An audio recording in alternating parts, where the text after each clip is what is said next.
being on the show with you this evening. And I want to say thank you so much. For those of our family members, friends, acquaintances, and other Liberians in the radio land, let me say a big welcome to you on our show. I beg to differ because on our show we tend not to vilify people, we tend not to undermine individuals. What we do, your points that you raise or the information you bring to our attention, in most cases, we will beg to differ because the mind is a complex engine.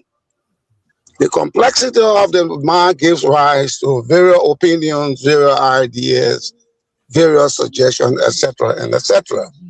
It is against those backgrounds that we beg to differ on the issues that we will be bringing up, the questions we'll be asking, contingent on what you will be saying. And I want to welcome the chairman of, I think it is LPP party, whose name I am not acquainted with, but I think in the chat room I read about a Mrs. Kova. I will think, therefore, that she was the last speaker who was trying to answer the question about female gender violence. So welcome to the show. Thank you, Mr. Napier. I go to Madam Claudia Emotions Smith. Madam Smith, please introduce yourself to our guest. Mr. Napier, I'm going to put you on mute. Thank you very much. It's a good night to be here tonight, and I'm so excited to have our honorable incoming, Madam Kova, and of course the chairman. So you know her like that, okay? Incoming president. Just to give us know more about politics and everything we need to know more about. Taking it smooth for now, you know. And our honorable incoming Kova, just know that I'm here, sister. Okay, so we're gonna make sure this is balanced and be very informative. We need the world to know how very, you know, elevating the women are and how intellectual we are and how we can manage, we can handle it. So I'm happy to have you on board. Okay, you know what? I'm going to rise up to the occasion and engage you on that, Madam Claudia. You are going to take over the show and run the show for tonight. How's that? Oh wow! Okay. Yes, please. All right. I'll try to do my best.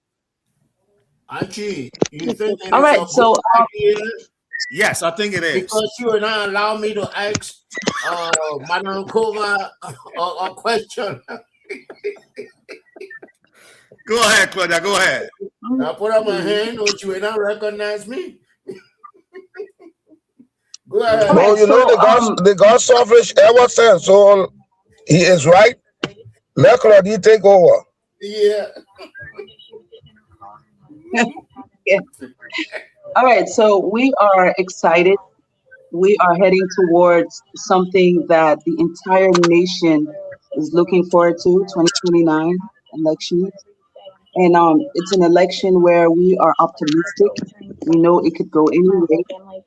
Any gender can rule, any age can rule, and we have started seeing it already. The legislative we are in today. So I want to start off with first acknowledging the fact that you have not only been focusing on the political aspect of Liberia, but you have also been engaging with the younger generation, the generational leaders, most especially people under 25, which is something that we have to give you kudos to, because we know that the newer generation are the ones that they seem more serious. So we're going to focus on the caucus, why it's so important for women in particular to be unified with something that could strengthen their voice. And what is the caucus? What is the alliance that we find a lot of the women that want to partake in politics are forming into, being a part of? And for the chairman, it's also important to also know that we have 2 guests on the show. So I don't know how we'll do this, if we're going to talk to each person at one time, or Archie, if you can come in a bit. Came together Are we addressing one person at a time? Was more than just a meeting. At the Kofi Annan conference room at the United Nations House.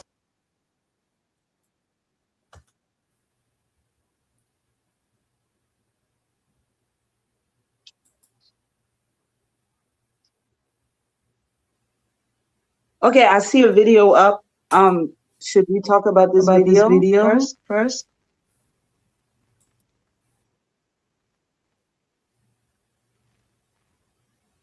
Yeah, Claudia, you conducting the show. Oh, okay, sorry. All right, so what you're seeing on the screen right now, something that it's not new.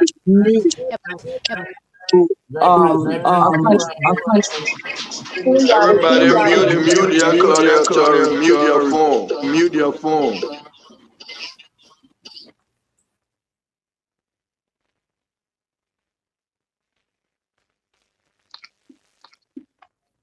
Claudia, go ahead.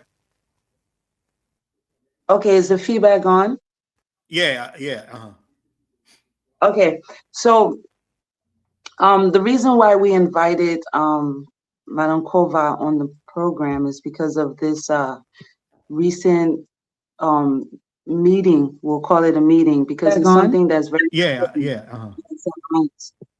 Yes, it's very important in strengthening the women, especially women that want to partake in politics, and not just especially women that want to partake in politics, and not just leadership, but also support of leadership. So women coming from across the regions of Liberia, backgrounds. Some backgrounds are related to political, knowledge of politics. Okay, I'm having like a feedback. Yeah, already. That is mute. This line was okay. It was okay now, gentlemen. Clara, go ahead. All right, so this alliance that normally goes on periodically, I've noticed that we've had it a few elections.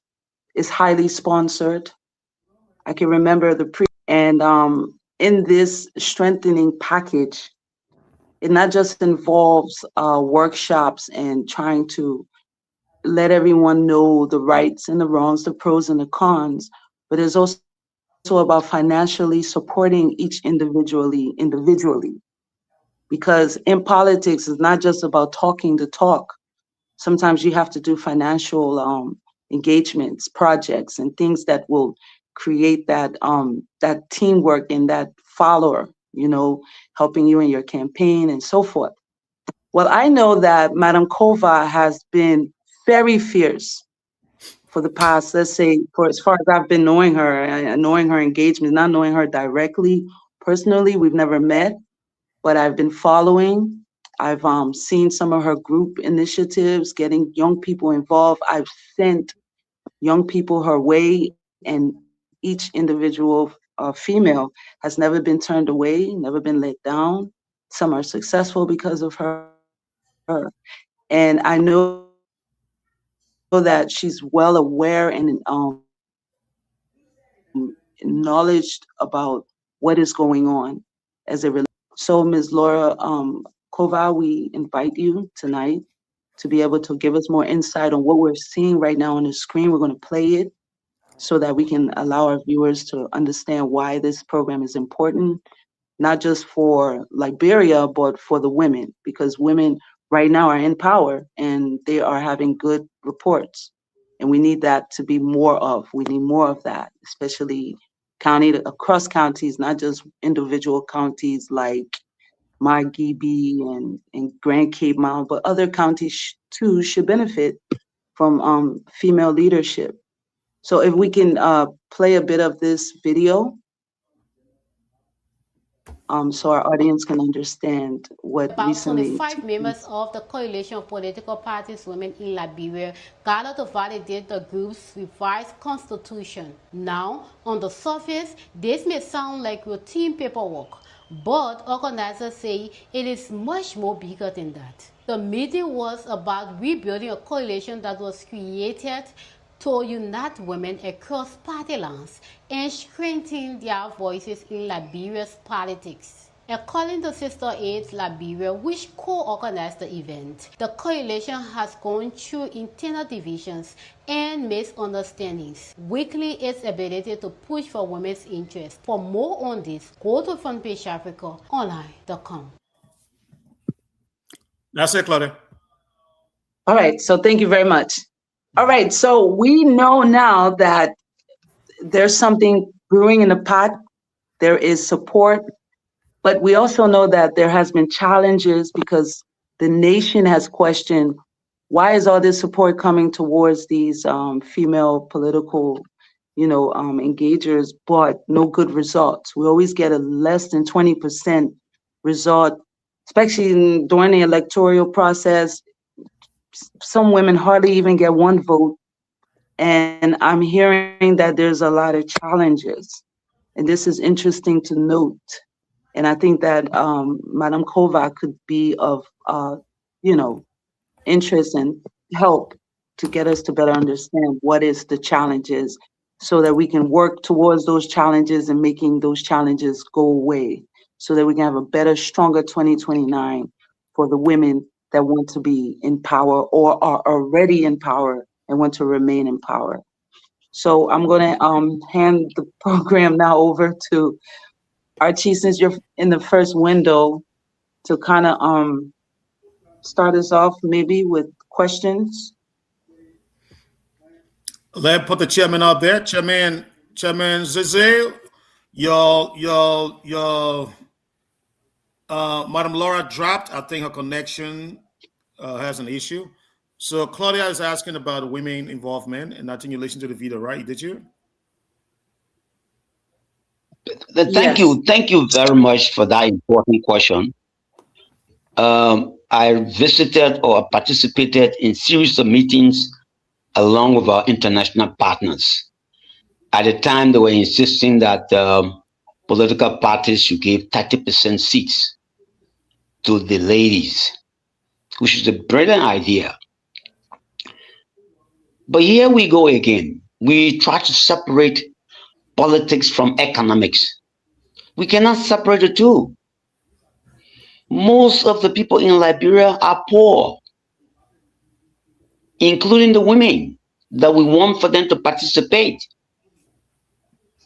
My recommendation, if of course the lady now who is the Minister of Youth and Sports, Councillor Cornelia Grad-Togba, if she can remember, I specifically stated that we need to create some economic activities.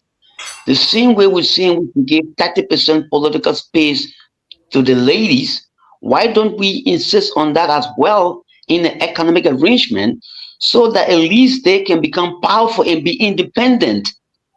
They don't have to rely on the devil, if I can use that name, or a patron who will later on dictate to you what you say and what you don't say. So we have to focus on that. We can't just say political power or economic power. So in our advocacy, that's why we're saying, let's go back to the drawing board. I specifically stated to you, go back to the Liberian Extractive Industry Transparency Initiative report of 2023. You got 16 companies. Most of the jobs they're offering are jobs that do not require education. Can we revisit that? Can we begin to add values and then we'll create space for the women to be employed? But right now, if you say, for example, women who graduated, where are they going to be employed? When most of your companies want people who didn't go to school. Firestone, for example, Firestone is looking for typers. So we need to look at our economic arrangement to at least enable the women to be economically powerful in order to be independent in making political decisions. For me, if we begin to focus on that, we'll be going in the right direction. Other than that, we'll only be giving political power to people who do not have the economic power and in essence might not be independent to make decisions. That's my concern. Okay, thank you, Chairman. Here's what I want us to do. I know we got Madam Laura back, but I want us to go to the line. The time is 6:30. It's 10:30 there till you're in Liberia. This is where I catch my listener because they're still up. Hopefully a few of them.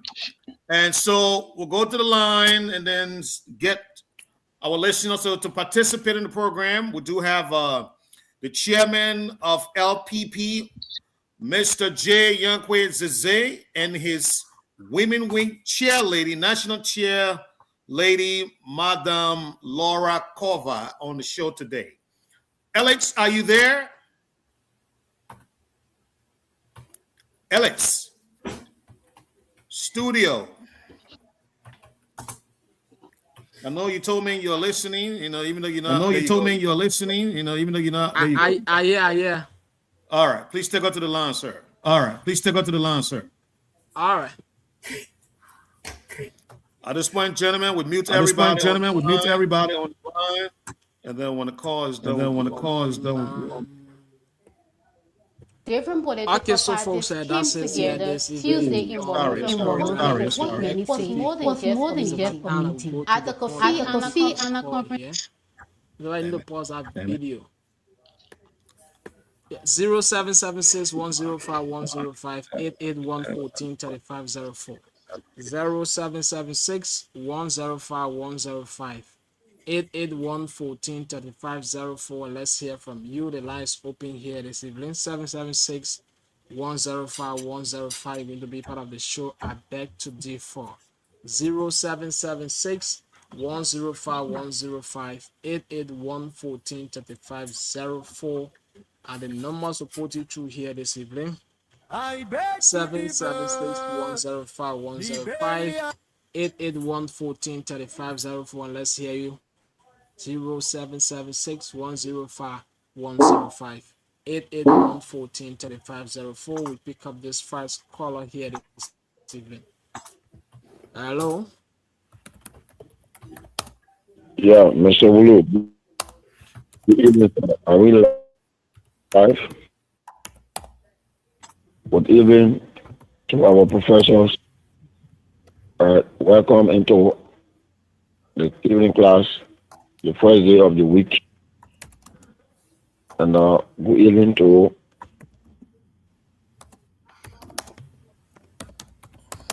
Why, Brikatu? What happened to your line?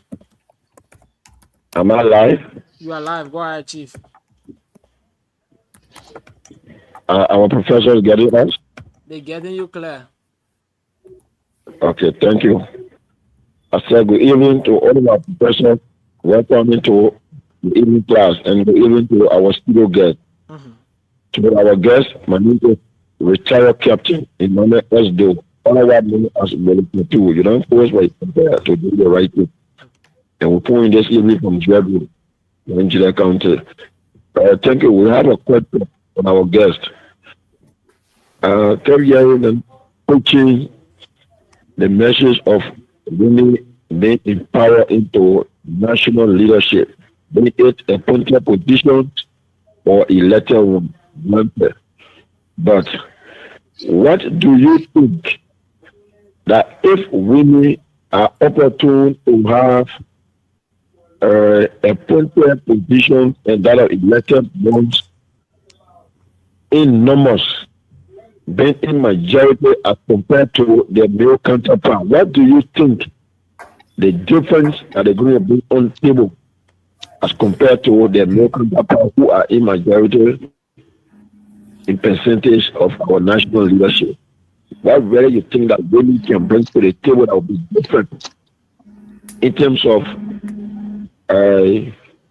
development? In fact, let's in terms of good leadership ability as compared to the male counterpart, that will be different. That can convey the world that indeed empower women compared to male. Thank you. Thank you so much for don't you go that way. 776-105-105 881-14-3504 0776-105-105 881-14-3504 and let's hear you here on the phone line. 0776-105-105 881-14-3504 0776-105-105 881-14-3504. While we await a course, we keep the things on rolling here. My people are your time. Top FM 105.3. We on the air. Leader, shout. Sheku Koroma. 0776-105-105 881-14-3504. We pick up 2 more calls and then we go back to the panelists here. 776-105-105 881-14-3504 and the numbers will put you through 0776-105-105 881-14-3504. And let's hear from you here this evening. God, Mr. Kotubo, bring that sense. Ready veterans, big one of them. I'm a bright up and play clear. Anthony, of you guys, you make me think them. God, your speed, strong woman, yeah. You wrong, she go say, Leader G, how this side, what we come to be there like. Timber people, you are ready. Steady, steady. Let's hear from you tonight. 0776-105-105 881-14-3504. Go back 0776-105-105 881-14-3504. And you're going to be live here on top 105.3. So to make it clear to everyone of you, you only have one time to get it. So 20 for one time look for the 776-105-105 881-14-3504. It doesn't mean that we'll go back for the second batch, then we'll put it in. But for now, we'll look forward to another people to take them. 776-105-105 881-14-3504 and let's hear from you. The line is open here this evening. 776-105-105 881-14-3504. Ready veterans, big one of them. Almost right, the top and play clear. Anthony, of you guys, really make me think fair. Claudia Street, strong woman, yeah. If you wrong, she go say, Leader G, how this side, hold me down, we the life. Timber people, you are ready. Remember, steady, steady. Don't push to down from Alex. Alex. Yeah, Mr. Rai. Set it back. We're a lot of things to discuss tonight. Okay. So that's it. My people will hold it there, turn it back to the panelists and continue the show because we can't keep our guests waiting over and over. So we have to hold it there with the call section and go back to them. So it's up to you guys, Mr. Rai. We can take All right. If you get a call, let us know. Okay. Okay. I wanted to. So the guy saying, the one question that came through.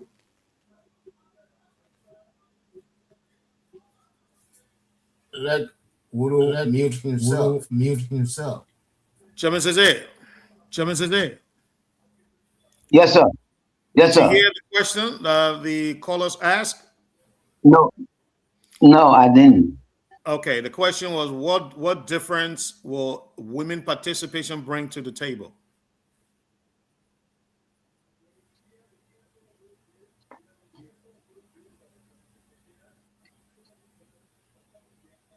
Wow.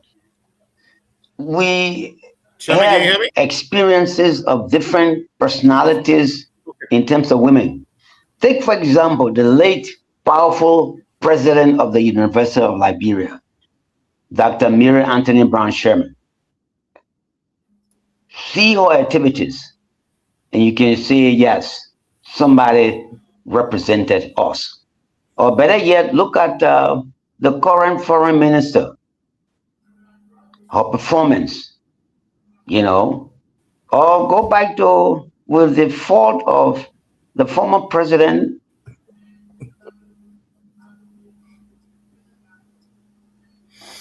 Oh, Liberia. I mean, since this is going.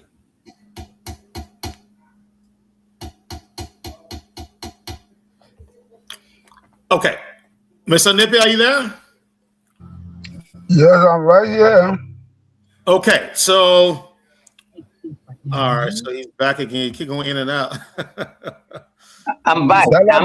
I was saying, if we just look for the kind of policies and have the right people around and a person and a gender, you're gonna have a good performance. So whether it's a male or female, it depends on the policies and the kinds of people that particular leader decides to surround himself or herself with. So you can have a person today, if they have the wrong advisors, there are chances that person is not going to perform, whether a female or a male. So for us in the party, we don't look at gender. We look at what are the policies. That's what we look at. Okay. At this point, I want to go to Mr. Nippy. He has not asked any questions since. Mr. Nippy, any question or comment for the guests? We are hoping that your cheerleader can join us again because she's trapped. Your housing, your He talked about 30% of opportunities being made available to the female. He gone again. Yeah, he's buffering. Okay, he's back again. So and social services working side by side. Learn more at breadforthecity.org. I like to go back into history and reigning with personalities such as Mrs. Collins, who was Bon County first representative in the House of Representatives. Elizabeth Collins. May Kokoya, even the lady who founded Banga, Madame Swa Koko. These were legendary ladies that had opened the corridor for female participation. Come to remember also Ellie Mae Sandamani, the first female city mayor of Liberia, and then we elevate that thought to Her Excellency Ellen Johnson Sirleaf. And why do I say so? I believe women can do very well when you give them the opportunity, because those in the past have demonstrated very well that they were up to the task. Having said that, my question is to the chairman. In providing a 30% political participation to females, you have regularly said that economic ventures, economic activities should be made available or could be made available. My question is, in the context of that explanation, what do you see? How do you see it? And how can it be done that at least out of the female that will be vying for political seats, what kind of economic ventures could be afforded them, and how do they get the finances for those undertakings? That would be the question.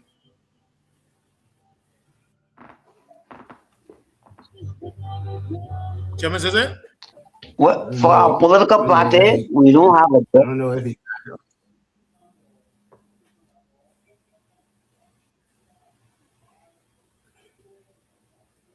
Chairman says it? froze again.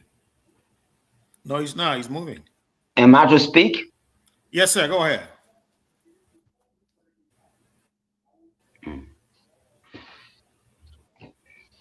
Well, I don't know. Hello? Yes, go ahead. Okay. The question you asked, whether we're going to get finance, our party is not one of those parties that got access to money. And you can ask our chair lady, she's aware of that. We believe that trying to get money is a good idea, but we believe if we can better explain ourselves to the populace, to the voters, money gonna come. The moment voters begin to see that you are attracting voters and you are attracting people who believe in your policy, they will come and help you out. There are a lot of Liberians who are tired and frustrated with the remnants of the Trugi Party that happens to be the CDC and the Unity Party. If we begin to put good policies together and begin carrying out or preaching transformative ideas, you're going to see, for example, we just said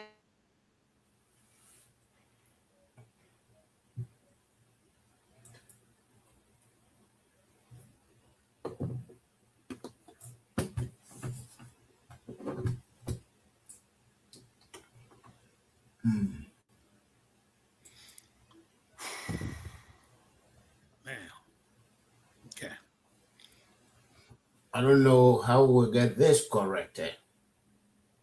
No, I mean, this is completely out of our control. This is with the local connection there. I provided that political background to have enhanced his ability to answer the question, but the question is not being answered. He's back. I have a follow. Yeah, I have a follow-up question, so I'm waiting until he explains. Okay, all right. He's back, so let's have him on. I'm saying to you, you have a lot of money circulating in this country in the hands of the few. We should begin, for example, former Speaker of the House, Honorable J. Fonati Kofa, stated on public media that when the budget is finished, they invite leaders of agency and increase the budget with the promise to get a kickback. Why are we asking for that? Why? The president of the Republic of Liberia increased borrowing by borrowing 189 million. What happened to that money? We are saying it will begin to raise those critical issues, or better yet, go back to the 16 billion. Most of that money came during the period of Ellen Johnson Sirleaf, the powerful president of the Republic of Liberia. In 2017, rather we focus on Honorable George Weah. Why can't we visit that information and begin to find it, not necessarily to prosecute anybody, but let's get the correct information. It will begin to raise serious issues, critical issues. You're going to see that the people of Liberia will be tired with the remnants of the Trugi Party, happens to be the CDC and Unity partisans, and they will focus for an alternative. Not one of those rich fat cats who want to be a Donald Trump of Liberia. Rather, somebody who is willing to bring in programs that will uplift the development of Liberia, whether we're talking about women, we're talking about children, we're talking about the old age, we're talking about religious background, should not be an obstacle to political empowerment. Mr. Nippy, your follow-up? Well, I tend to differ with him because I think he's coming at the 70th hour of the whole thought about a 30% participation. wherein he drums the issue of economics activities for the females. Now, with telling Joe, his own party has not begun that process.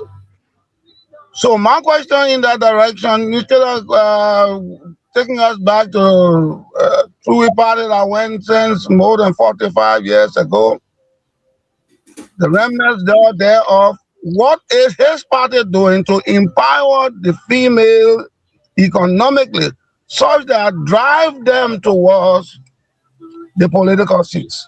What is his party doing to empower the females such that drive them towards obtaining or being elected to political offices?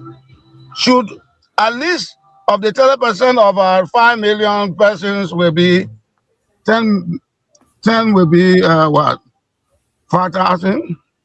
So you're talking about 5,000, about 15 or more ladies could occupy that seat.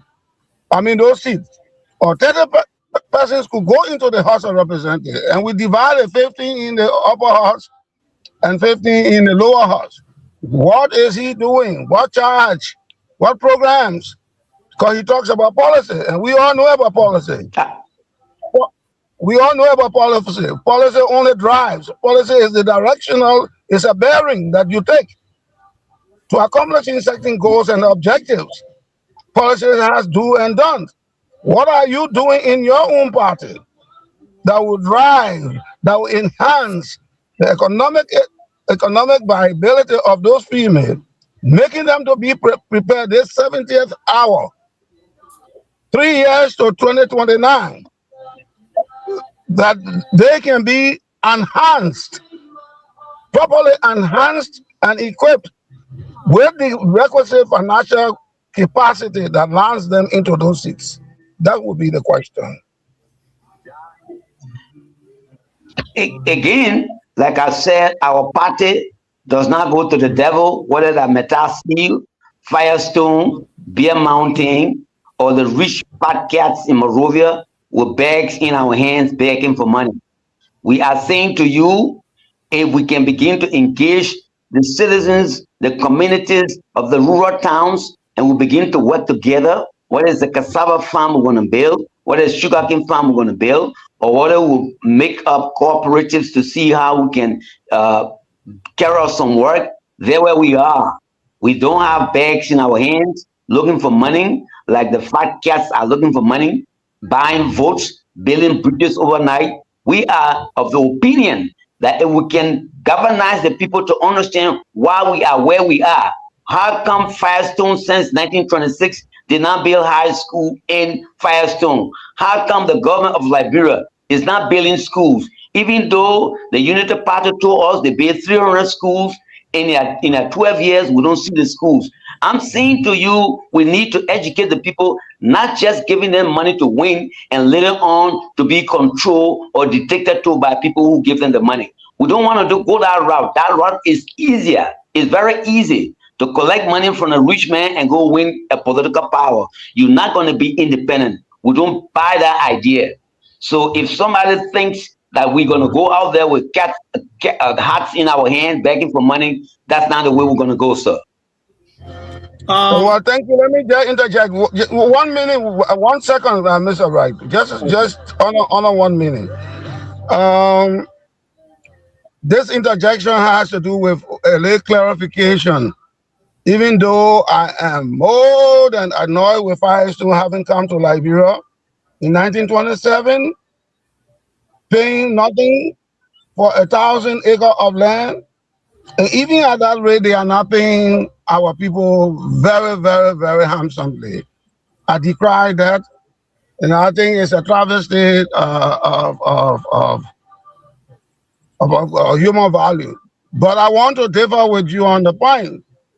The Firestone has not built a school. You have the Haber High School in Firestone. Right. You have the Haber Multilateral High School in Firestone. That was built by Firestone. So I just thought to interject and make that little clarification. Why is it that I agree with you You're not going to hold bags. But I thought your party had some finances that they could just give to the females that they're such as the cheerleader, that the cheerleader could use to put our sisters in the market to make them economically viable, such that transition or translate into voting for your party in 2029. And that was the central basis for my question.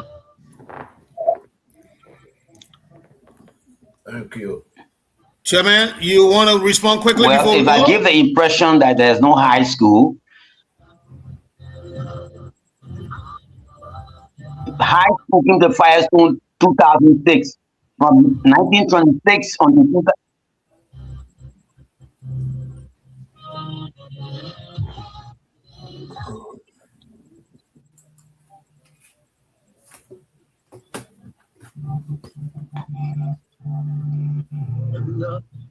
Am I on the floor?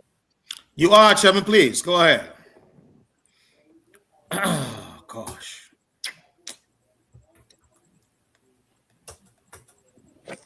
Firestone, go to Liberia. Honorable J. Christopher Nippe, you're my senior player. I grew up in the barracks with you, but you don't know me, I know you. A very honorable gentleman, a professional person, I admire you, sir. I'm saying to you that look in Monrovia, how many high schools do you have? Government high schools do you have? Just yesterday, I was on the net to find out how many government senior high schools you have in the counties. You do not have any record of that. How many trained teachers do you have? You don't have that. I'm saying to you, if we went and borrow, look, go to the micro loan institutions you have in Monrovia. They will give a lady $400 to make market, and they will compel her to pay that money within a month, and maybe the interest rate is about 28%.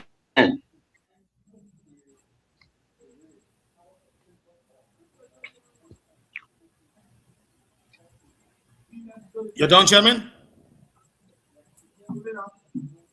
Hello? No, well, so I'm saying to you, the way we want to do it is for all of us to work together, to suffer together, to know what it takes to be a political party in the kind of environment where we're in, where the economic system is rigged against the poor, you know. So they have to understand that. If they do not understand that, in fact, there are people who are trying to suppress them and manipulate them, and you just give them money, they will follow the money. And that's not the way to go. Chairman, I think you came in. Yeah, there's some. Oh God, I think he's in twice here. Hold on. I think you're in here twice. That's why. Yeah, you're in here twice. So let me drop this one. Let me drop you on this one. Okay. All right. You should be good now. Can I cover my questions? Yeah, sir. Come in now if you have any question. Come in. I think. Okay. I have several questions. Maybe it depends on the answer. Okay, I want to ask the chairman, is LPP his first political party that he ever joined or been part of? Yes, sir. Okay. Because I see more accusatory that you could also blame them for the solution. They provided the solution. Wow. My question is, you sound like a political economist, and I want to drag my question in this light. And Labrador is an economy that heavily depends on extractive industry with limited agricultural production and with significant dependence on foreign aid. My question is, what economic policy who LPP implement or implore to transition our country from exporting raw material thereby making it an economy that may be diversified and value-based. An economy that may be diversified and value-based. Maybe to promote industrialization or to strengthen the agricultural sector or provide for sustainable inclusive growth. What policy can LPP provide? If we can say that.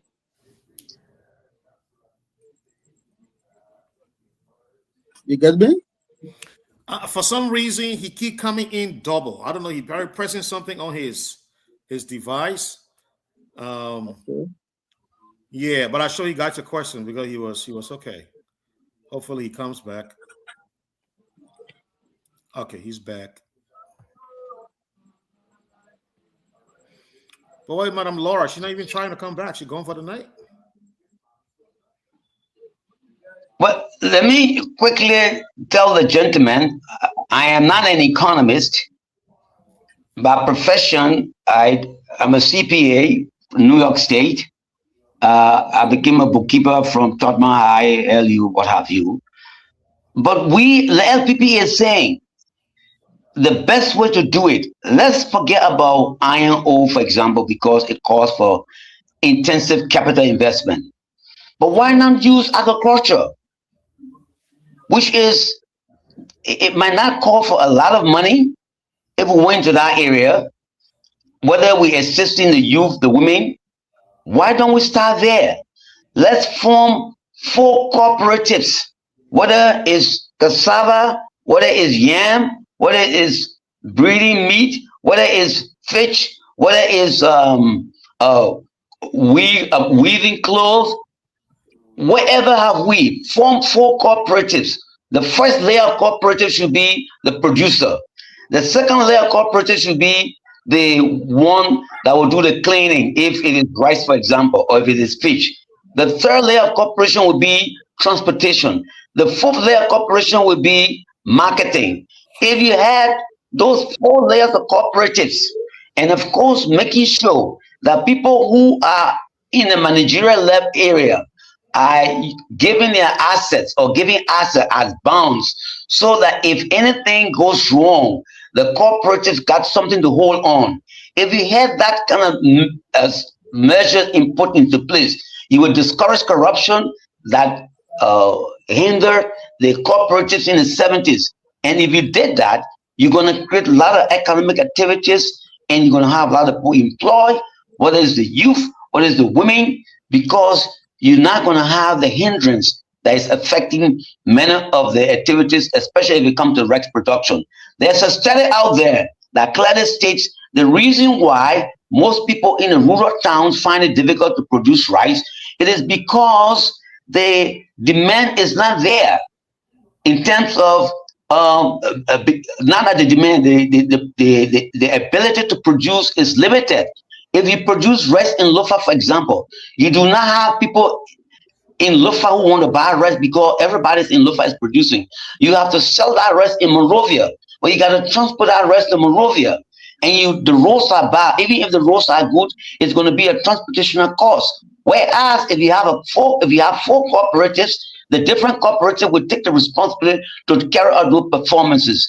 And of course, if you did that, your activities will increase. As long as they are supplied, there will be demands. We also call on the government to begin to suggest that hereafter, we should be able to feed our children with food that are produced locally. We should be able to feed our seminar panelists, our conferences, our programs with local produced food. You should not go to a hall where that is rented by the government and there are programs, but you see food that are imported. You don't see cassava, you don't see yam, you don't see pineapple, you don't see oranges. At least to promote the agriculture we're producing, so there will be more demand. If we did that, we increase production, we increase activities, employment will come through. Many of the women will become independent. In fact, a lot of the women are into agriculture. You will see we'll move forward and faster. That's the way to go. Okay, thank you. My last question to you, even though I have another question for the Madam Chair, but she is not around. So let me ask the question. earlier on when you were deliberating, you said that, how do you call it? You disagree with the government for investing 22 million in buying yellow machine. Rather, you should instead use that amount to invest in the fisheries industry. And now you are also saying that one of the economic strategies that you may employ is engaging into agriculture, more especially on productivity. So my question is, this yellow machine that was brought is to help face our farm to market role, provide access to the agricultural reach related area.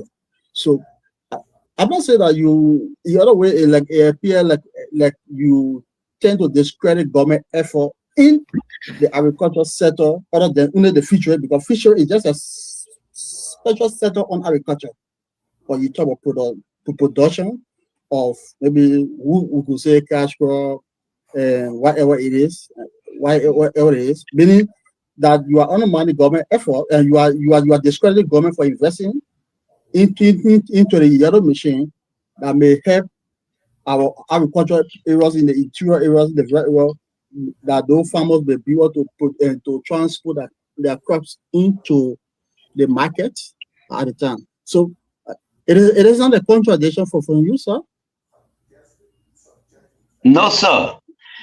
I said to you when that question was raised, I say even in 2025 or 2024, LPP, the Liberian Post Party, put questionnaires up and we were asking people to give their views. We said if the government has limited cash, again, we said limited cash, which of the industry would you invest your limited cash in if you want more employees to be employed? Agriculture, road connectivity,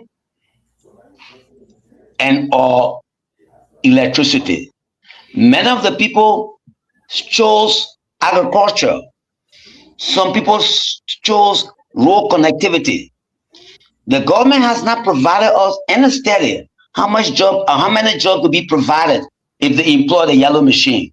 But I'm saying to you from common sense, we suggest to you, if you took that 22 million, whether it's fishing industry, cassava industry, whether it's fufu industry, whether it's producing meat, the fact that there will be demand for food throughout, you're going to have more employment in the area of agriculture activities than road connectivity. We are not saying road connectivity is a bad idea, but we are saying to you, when you have a government that does not have that much money to spread to the other activities, we are saying the first priority should be agriculture. That will lead to the need of roads. That's the point we're making to you, sir. We are not saying investing in road is a bad idea, but we're saying as a priority. What will be a priority, sir? That's what we're saying. Oh, thank you. My last all right, thank you. Thank you, Councilor Day. Let's go now to Mr. Fred Veteran Smith. Fred, you there? Yes, I'm here. I'm there. My question would be, Moja started with agriculture, and that's where they became known for before eventually getting into political party and of that nature. And you have some of the elders like Tipote and other leaders like Bama Famila. What role these people, these elders who started the Moja movement through agriculture, what role they play in the political party right now? Oh, we have them, we consult them, they might not be actively involved, but when we have questions, we go to them and seek their advice. Look, we appreciate them so bad. I mean, you just mentioned it here, I'm happy to come to that. Look at Dr. Toba Nanti Pote today. How many houses he got? Look at Dr. H. Boma Formula. He doesn't have a house. These people didn't go to politics because they want to steal. They want to get rich. They went to politics because they want to change the living condition of the Liberian people. So today, we still look up to them. In fact, if we go in our office, we got their picture there to remind us that we should not deviate from the policies, the principles, and the way of life you told us to carry out. So we depend on them. We believe in their spirit. We believe in their promises they made, even though they were unable to become president, but their legacy guiding us everything we do, everywhere we go.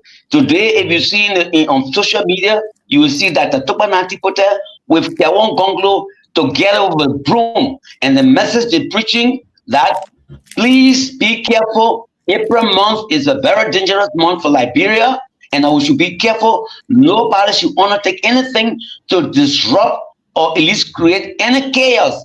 Let's wait for 2029 election. Let's all go to 2029 and participate in the electoral process. Nobody should do anything to undermine the peace and stability we have in our country. So yes, we look up to them, we consult with them, we ask them for their advice in terms of what we do, what we don't do. Thank you. My other question center around if you will compare and contrast the work your elders did in terms of agriculture and became known for integrating agriculture, and then later on jump into a political party, and the younger version like what you are trying to do you see any differences in terms of the way they went under the struggle they went through, especially the one area, Sawyer, working with the university student and in bringing issues and challenges when it comes to government? Are you in support the role the young people play on the university campus? Compare and contrast during your time at the University of Liberia, what you all did and what the young people doing today in the disruption of the other students from learning. How will you compare and contrast both? Moja of yesterday, the political party of LPP today, student movement of the university polity, and today polity. You see any similarity or there are differences? Look, every generation has a specific task to carry out. They see it the way they want to carry out, the best way possible. When we were at the university, some of the cries I'm hearing today are heard of cries that we should only focus on learning or the activities, whether we didn't have food at the university or not, and don't worry about whether money was misused at the national level. We heard that story, or we heard those stories. Now, whether it's a good idea for the university students to go hijack or participate into riots, that's something different. It is their generation that they want to do with it. We can only tell them the best way to do it is to avoid violence, is to take peaceful means and at least let your views be heard. If you want to demonstrate, let it be peaceful. It should not lead to chaos or anything that will undermine the peace and stability of the country on that level in terms of the student. But in terms of telling students, because you are a university student, you cannot debate loan that the government is undertaking that will affect your future. I think I cannot tell them not to do that, because the money we're borrowing today, like I'm going to be 72 by November.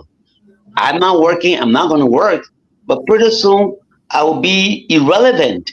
The children who are coming out will be liable for the loan, so they should participate in the debate. What we do is to teach them the budget, for example, to know the numbers. That look, Sierra Leone is spending more money on education than the Liberian government. Liberian government is spending less than 1% on agriculture, whereas other countries are spending significant amount in agriculture. In fact, those are some of the things we'll be debating at our retreat. For example, how come average rent in Monrovia is $321, but average salary is $75? How do you, for example, is the Commerce Ministry including in their functions supervising how much people pay for rent in Monrovia, especially if the rent is that high? But better yet, why did we build the ministerial complex in Monrovia? Why we didn't follow the spirit of decentralization to build that complex somewhere else downtown, maybe closer to Mangibi, so that you can have free flow of traffic. So those are issues we'll be undertaking. But again, in terms of Moja, we are saying the policy, the principle Moja preach, we have not deviated. That's why we're preaching. That's why we don't go to the devil. We don't go to money. We don't go to Firestone to look for money. We preach the policy. We try to encourage the people. The best way to do it is not to look for easy victory. If you look for easy victory, you're not going to sustain it. You have to work for it the old-fashioned way, the hard way. You earn it, you will keep it. Okay, Chairman, thank you so much. In the next 15 minutes, we're going to be transitioning to our last topic. So we're going to engage the chairman for the next 15 minutes. And Chairman, I urge you, you are a chairman of a major political party. You have a say on this. Our next topic will be the issue of Mr. Samuel Jackson.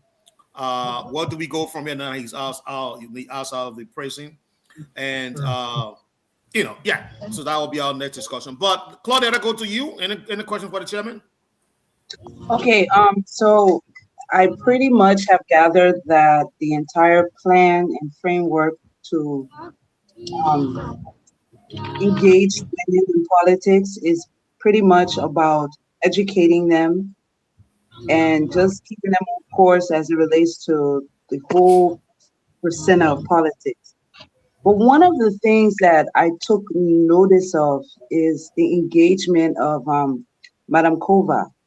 I've noticed that over the years, like the past 2-3 years, she has begun to engage the younger generation, spreading the knowledge, just as you said.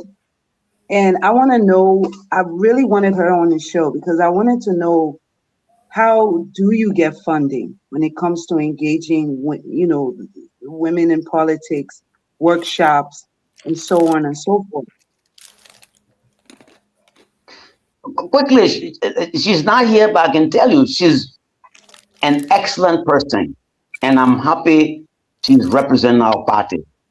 Just a week ago, she had a meeting, a cross-section of women around the Bata community.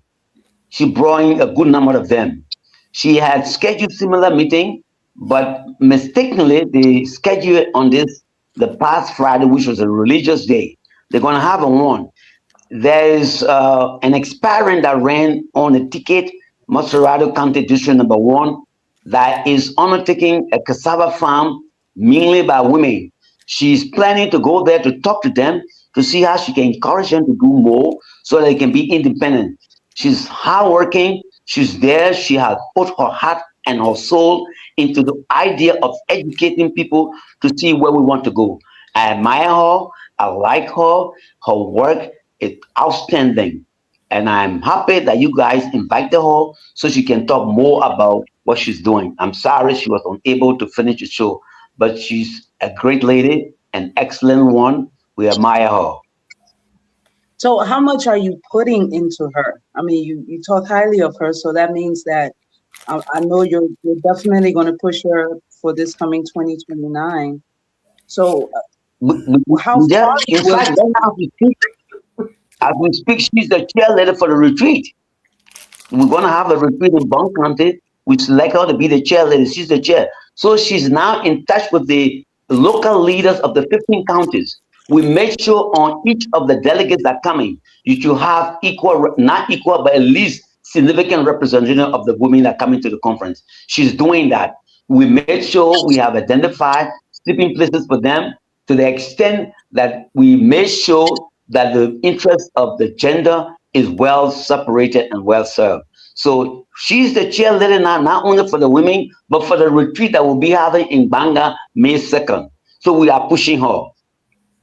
Okay, so we know that there's no funds, and I continue to ask you, how are you raising funds? Because I know that some of these workshops and these conventions, we have to pay and register a small amount, $5, $10, $15, $20, $35. Is that how you raise your funds to help keep pushing her? Yeah. The last time, for example, when she had the meeting with the ladies, we raised money for entertainment to pay their way. The last meeting she was supposed to have the past Friday. Again, individuals, stakeholders raised money to give money to compensate the people who came, at least, even if we didn't pay their fair share, but at least give them some disbursement or refund. So we are aware of that, and we're doing that. We have to be clear. People who are in power are not willing to give power to the people to suppress. So we shouldn't expect to go to them for money. We shouldn't expect that. They will only come when they realize that they cannot stop us. We're going to win power, and they want for us to see them as somebody who participated. Like, for example, when the U.S. government decided to participate in redeeming South Africa with Nelson Mandela. So we're saying to you that time is going to come. They will turn around to begin to help, but that's not the time. If we work very hard, they will realize that the people are beginning to see that those who have the money will not be willing to those who don't have the money. Okay. All right. Chloe, you got a follow up? I got some questions. Okay. Yes, I have one follow up, just one. Oh, just one, please. We got 9 minutes to go. Okay. So my one question is, again, we talk about this finance stuff. So how are you going to raise money? Because we know that politics is an economical thing, and it requires funds. I mean, you cannot do it without money. Are you trying to put some strategies in place? Are you putting in some project proposals?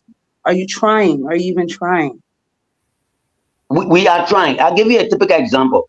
We're in Nuclear Town Citizen Engagement, went to intellectual shop, and they asked us to help the finance, at least they want to renovate the place. We recommended that a different attire shop that you have in Nuclear Town, we jointly finance a fundraising program, including a football match, including a queen contest, including competition in essay writing, competition in SOSO, competition in ABC, competition in repeating the Martin Luther King speech. We believe if we did that, we might not raise too much money, but we will be used that kind of activity at least to even learn how we can organize ourselves and how we can put people together to raise money in the future. We will do it. We can do it. We don't have to look up to the devil for money. We're going to make sure to raise money the old-fashioned way. We will do it. Okay. Mr. Nubo, quick question. One question, please. Thank you. I got two. My question from the beginning and my question from now. I got to make my statement first. We got 8 minutes, Mr. Comrade Cesar, you know about Comrade Robert Mugabe. He wanted a quota system for women. I don't want to lecture you. You know what he did in Zimbabwe. We don't have that in Liberia. And I put my neck on the chopping board. We brought Ellen Johnson Sirleaf, the woman who was to start us on a brand new page. She became zero. So are you still talking about the quota issue? And number two,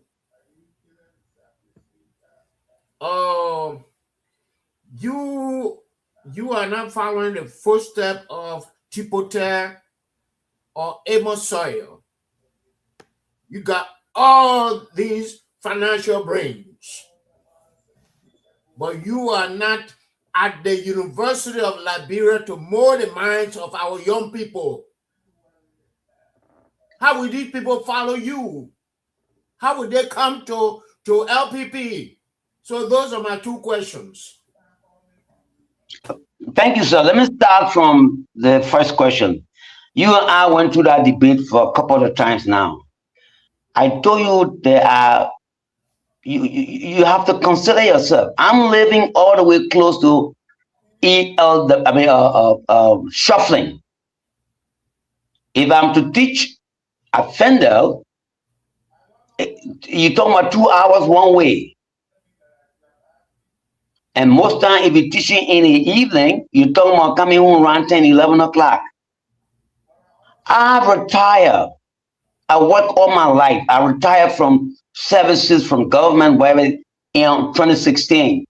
I told you, sir, and which I begin to do, is to carry my little knowledge on a social platform.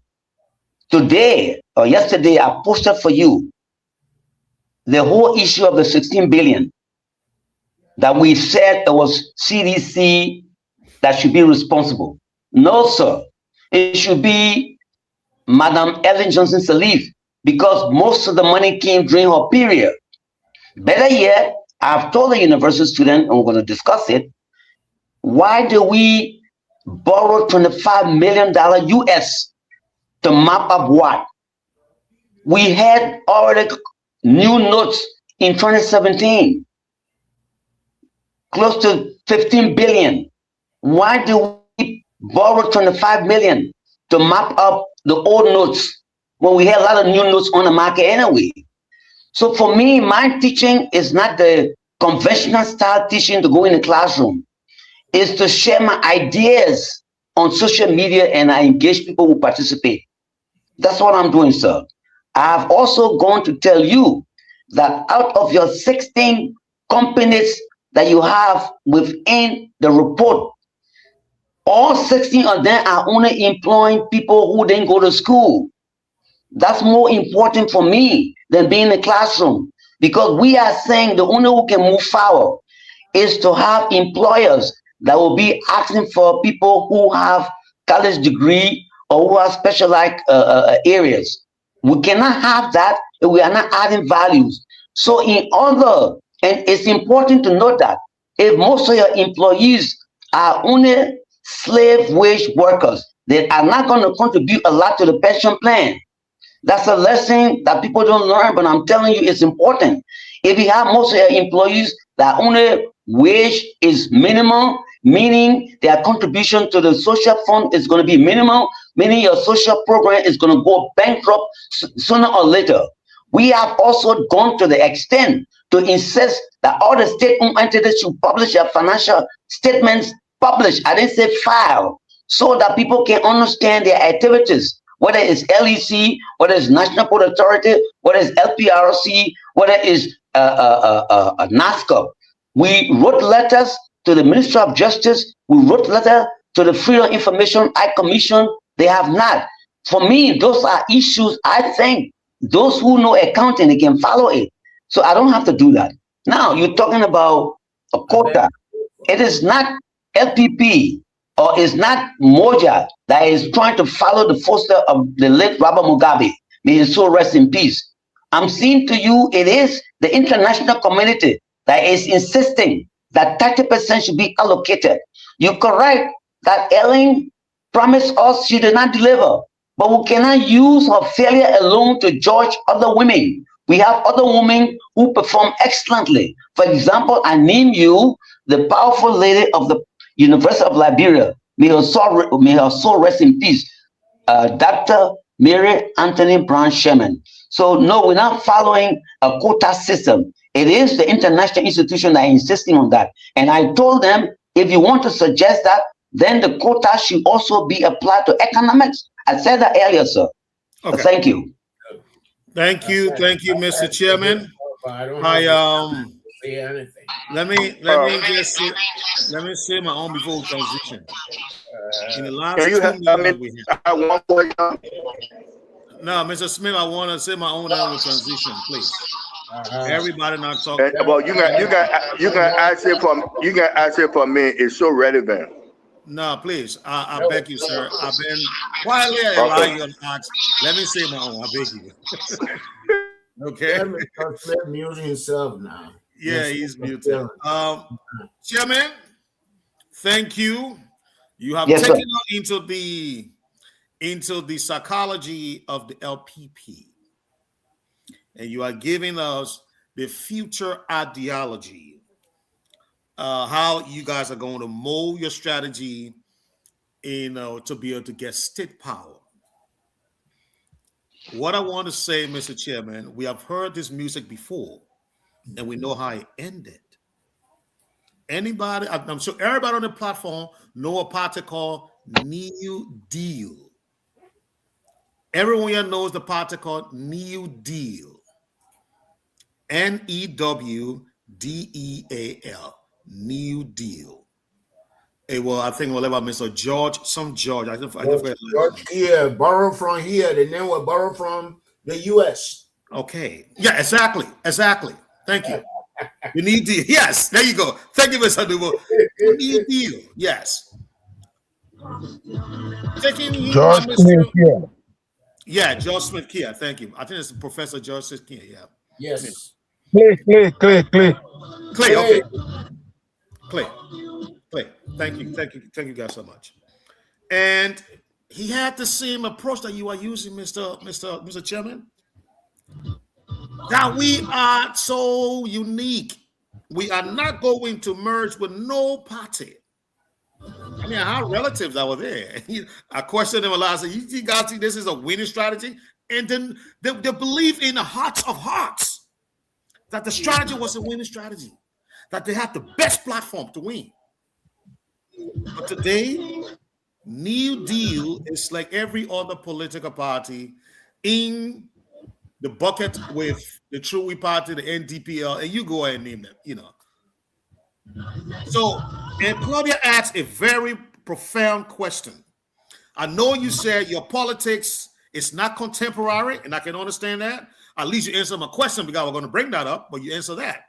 You say your politics is not contemporary. So now I know where you're coming from.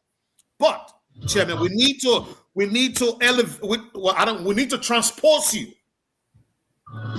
We need to transpose you into the contemporary, because that's where the real politics has been played.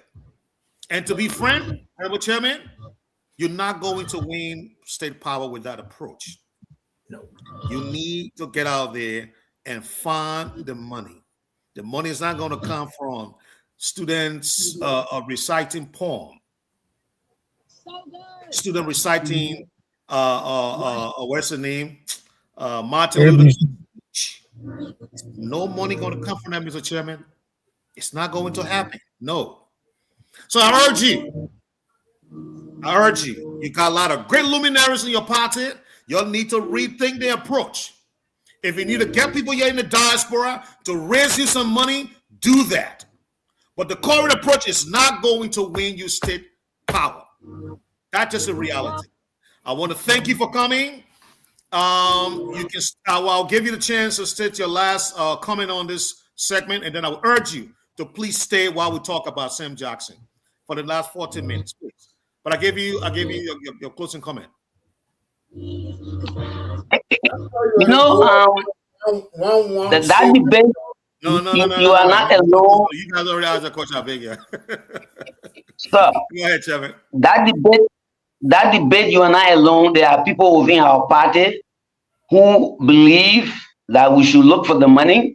In fact, during the last election, there were some good friends, and I will not name them, who insisted that the best way for LPP to win the presidency was to go and embed Honorable Joseph Nima Boakai for Tiawo to become vice president, so that when vice president leaves, we'll get a presidency. They said, the easier way. Why hurt your head? Just go become vice president. The old man's old. He might die soon, or better yet, when he leaves, you take over. We are saying to you, if we do not discuss issues with the people, if the people don't understand why we are where we are, if we don't understand why Firestone did not build schools until 2006, high school into 2006. If we don't understand why Unity Party said that Yanola machine will produce jobs, although there are no feasibility studies, if we don't understand why we are suffering the way we're suffering, that we are overestimating revenue projection when we know we can't generate the money. If we do not understand those issues, we will be the power for the sake of being there, and we'll only be fighting among ourselves. We do not want that, Chief. We want for us to understand. You see, today, Burkina Faso, look there. Why I say it is difficult? With all the attempted assassination, they have not succeeded. It is because the people understand and they appreciate what the president wants to do. We have to come to a situation where the Liberian people know how and why certain policies are needed. If we do not do that, even if you win the presidency, the devil is going to come to you in the night and will overtake you, and you'll be nowhere. You might be assassinated or killed by other people. We do not want that route. And if it is, look, I tell you, for example, when Doe decided to put Sawyer in jail, when he did that, Dusty Willicoli came up. When he put Dusty in jail, Conway came up. We want to develop our party to the extent that if you remove 1 person, 3 person, 4 person, the party is not going to die. But you're not going to have that if your souls, if your means of bringing people together, if the chemistry that brings people together is solar money. We don't believe in that. I'm also telling you, look at the 1970s. When LPP started, when Mocha started, they didn't have money. But the moment people begin to realize, those who have money, realize the LPP were going to be a force, they started making contribution. So I stopped there, sir. Thank you, Mr. Chairman. And it was great discussing this wonderful topic with you, the party called LPP, its ideology and what the future looks like. And we have your, look, I want to first of all admit that you have a brilliant, articulate female chairman. She is Thank you very much. outspoken. I mean, it's a shame that she couldn't continue with the program. I know because of the connection there, but we look forward to having her again. And please do not make this platform, your in and out. Please make this place your home. We love having you here. I think you are providing a very valuable information to us and our listening audience. Again, I want to urge you to please stay for the next topic.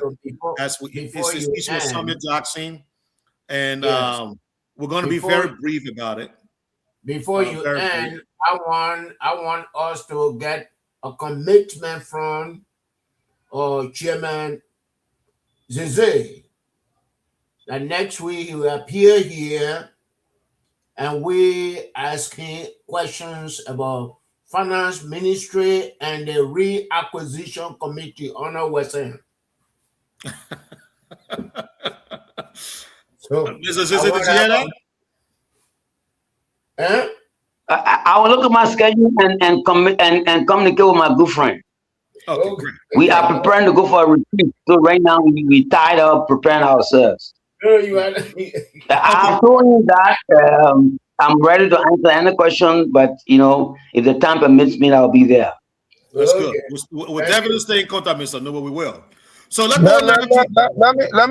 just come in on that. Okay, I'll beg you now. We gotta go to the next topic about people. Just only 1 minute. Only 1 minute. The Masaki. Oh God. The battery boy. Okay, I gotta be fair to Mr. I beg you. The man say I don't know him. The man myself grew up in BDC. Then he say I don't know him. Now I calling him Masaki. He want answer. But you didn't recognize me when you came on board. I had to recognize you. Masaki, sometimes the baby can be on your lap, then you come to make show all of it. So I want to say thank you so much. But while it is true that you will be hosting a convention in Banga, but this is a platform that you could sell your idea. Because this platform is not limited to the Monrovia and Grand Jida environment. It goes beyond Liberia. Yes, sir.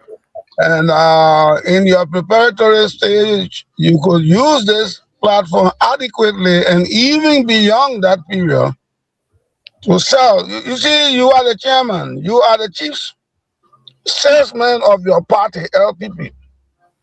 You are the chief salesman. And as a chief salesman, you got to look at the most viable alternatives or options or avenues that you can market your party. Then to say, well, we're going to Banga, so I will look at my schedule. We are giving you a fair opportunity the fairest of all opportunities. So you can come on this platform. Many people will hear you. People may drive from Monrovia, Nima, Thank you, sir. and come to your party, so to your forum. So why don't you seize that moment? Yeah. Thank you, Mr. Nippet. The chairman got the admonishment. Mr. Fred Smith, let me ask you. So your one question was important. So please, what's your name, sir? Okay, my question would be: the late Sawyer play an important role in our democracy, just like Parker Matthew play an important role in our democracy. Sawyer ran for the mayor of the city of Monrovia with Chuchu Horton. That election never concluded. But you who part of the party, I wanted to ask Sawyer, but he's not with us, whether it's in his book that coming up or what. But what is important of that election, the mayor election that was never held, and that Emma Sawyer challenged Chuchu Horton for the mayor for the city of Monrovia, and the role Parker Matthew played in our democracy. Who should we give more credit to, compare and contrast? That's a judgment for each person to make, sir. I think it would be unfair as the chairman of a political party to tell you who is the best. Each of us will have to decide who is good for us. So I will not go there. But just discuss where Sawyer did. Just forget about Matthew, but what Sawyer did. Challenging at the time when you have only one political party. I would challenge you to read his book, No Land, No Vote. Some of us participated in the mayoral election. And let me tell you again, we talk about engagement. The purpose of Sawyer or a group of progressive asking Sawyer to run for that particular position was not for Sawyer to become a mayor. It was an attempt to make sure that the True Party will remove a provision within the Constitution that stated if you didn't have land, you could not vote. That was the purpose. Okay. Thank you, Mr. Chairman. I really want to bring the topic in. It looks like you guys want to keep on this one topic for the night, but I really got to squeeze this in because Councilor Day came prepared, and because I told him about this. Councilor Day, do you want us to postpone it to tomorrow, or we can do it? You guys see that most of the panelists want to keep engaging the chairman. It better we just exhaust the chairman and engage in that tomorrow. We'll have a limited time to deliberate on Sam Jackson issue. I'm with you. I concur. Okay, great. So let's stay with the chairman then. Let's do for as long as the chairman can be with us. Let's go back to Claudia. Claudia, I want to start with you. So could he expand on my I question? understand that you don't want to engage. I've scheduled myself because you say you're going to call it off. I've scheduled myself for another meeting. It's 11:43 here. Chairman, give us 12 o'clock, please. That's just too long, I beg you. You are asking for me to come back. Can you reserve some of your questions so we can exhaust everything? I mean, the panelists, is there any important question that you really want to ask that we haven't answered? These are all your buddies and you got Hugo, you got Mr. I understand that. That's why I'm asking to my body to wait. I think the chairman is running away from second question. Okay, but then let me just answer the question. I think my question is important because that speaks to the democracy we having today. So if you can just focus on that, that would be important. And agriculture is important. How will we take our goods to Chairman, let's take 2 questions, please. 2 questions, okay? Chairman wants to run 2 questions. I promise you, 2 questions. 2 questions, and then we'll let you go. Okay, 2 questions. Let's start with Mr. Smith. Mr. Smith asked another question. Yeah, I think he finished with my question because democracy is so much important, but he got on the right track about the land, something that Tui Party had in his in their constitution. How that contributed to the democracy we enjoy today? I want you to develop it. What happened, because the election was never held, and it still bothers people. How an election of that magnitude that helped our democracy to challenge the Tui Party, the election was never held, and we still enjoy the fruit of that vote, as you were explaining, to challenge the Tui Party, and then after that, the riot and other things happened after that important election. I just want you to take us through the sequence for people to understand who were not alive at that time. Well, like I'm saying to you, Liberia is lucky to some extent. Here you have all of these guys who are in PhD, you have progressive people who were educated, like the late, may his soul rest in peace, G. Bacchus Matthew, very eloquent, very hardworking. I heard that he could sit down and do typing for nights and produce papers. Here you have the welfare people there, Sawyer, Dew Mason, Boyma Famula, basically saying that the country was on the wrong track. Let's change it. Lawrence, we are what That's time? all we're arguing. That look, we are doing the wrong thing. Let's change it. Other than that, Liberia is not going to go anywhere.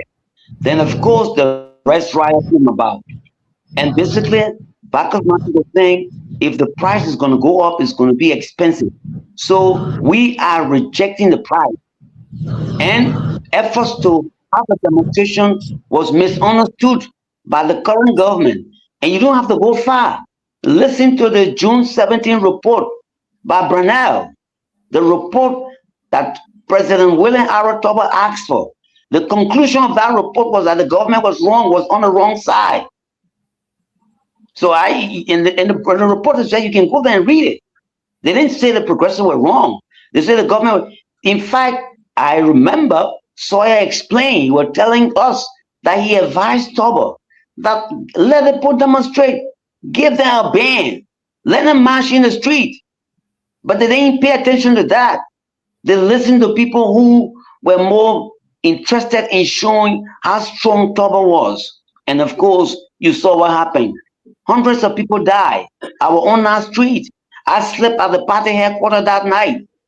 We prepared t-shirts for us as people to guide people to be, if we say one side of the street, to remain one side of the street. But the police disrupted that. They started arresting people who were leaders, who were t-shirts, who had t-shirts. That created a situation that the guidance, the protective measures we were establishing was destroyed by the police. And of course, when they started shooting, things went out of order. But move forward. See what happened. Coup took place. How come the coup took place? Have we investigated? You guys are journalists. Have you found out who all were involved in the coup? Was it the actual military people that killed Toba? Or should we accept the version of Victoria Woki Toba, who said the people who killed her husband were not the soldiers? They had on marks. Which version do we believe? Or do we believe the story that's coming out now that the CIA has been involved in eliminating people who were progressive? Victoria Toba told us in chapter 7 of her book, says she advised her husband that every time she went to Bento on the farm, her colleagues met in private meetings and were planning how to dethrone him. Have we found out what happened? We have to read and find out the true story of what happened that April 12, 1980. Better yet, ask yourself, the 13 persons that were executed, how come Benedict Warner, who was not a military man, who didn't have contingents of forces, announced in the Ivory Coast that he was going to dethrone the PRC, when at the time his colleagues were held as hostages? Did he ever think that by making that announcement, he was going to force the PRC to kill his colleagues? Or was he aware by doing that, the PRC was going to kill the colleagues? But yet and still, People are jumping around claiming that the progressive were the one that advised the PRC to kill the Titan officials. Is that true? Have we fallen out? You talk about democracy. We went through all of those. And of course, people, many people who hate the progressive because the progressive do not believe in corruption, you will usually say the progressive are responsible for the chaos in Liberia. The progressives are responsible for the destruction in Liberia. If they have kept quiet, then April 14, 1979 would never happen, and April 12 would never happen. Things will move on smoothly. How true that story is, I don't know. We can't do anything about it, but we need to go back and find out the true story of what happened. Are we doing that? Why don't your panel set up a symposium, ask people who are still alive, who were involved in writing our report? Edwin Don was there. Ellen Johnson Sirleaf was one of the members of that particular commission. Bring her on board and find out what was the report. How come they said that the progressive were not responsible? It was the government. You need to organize a forum so people can discuss. That's my plea to the university students. I told them that, look, instead of marching, going to the grave and saluting everybody that is dead, why don't you, for example, establish a seminar, invite people so we can understand what took place? There's the same call I'm making today. What took place with the 64 fraudulent agreements? Why don't we find out the perpetrators? What scheme did they use to mortgage Liberia? We don't have to prosecute, but let us have the clear picture of what transpired. We need to do those things. So in terms of democracy, it's a long way, but we have to be prepared to undertake the tax. Let us not look for the easier way. That look, go get some money from some big shop, win election, and then you instate all the laws. That's not going to be possible except you are a military man. And if you're not a military man in Burkina Faso or in Guinea, you have to go through the democratic process. Then the only way to do it, to have the support of the Liberian people, it is for you to engage them, let them understand the mechanism of democracy. What it means by preaching, what it means by demonstrating. If you're going to demonstrate, you got to make sure that you're not going to allow intruders to penetrate your group and create chaos, and tomorrow you'll be arrested because you organized a demonstration. Wow, Chairman. Wow, wow. Okay. Mr. Newell, I have your question, please.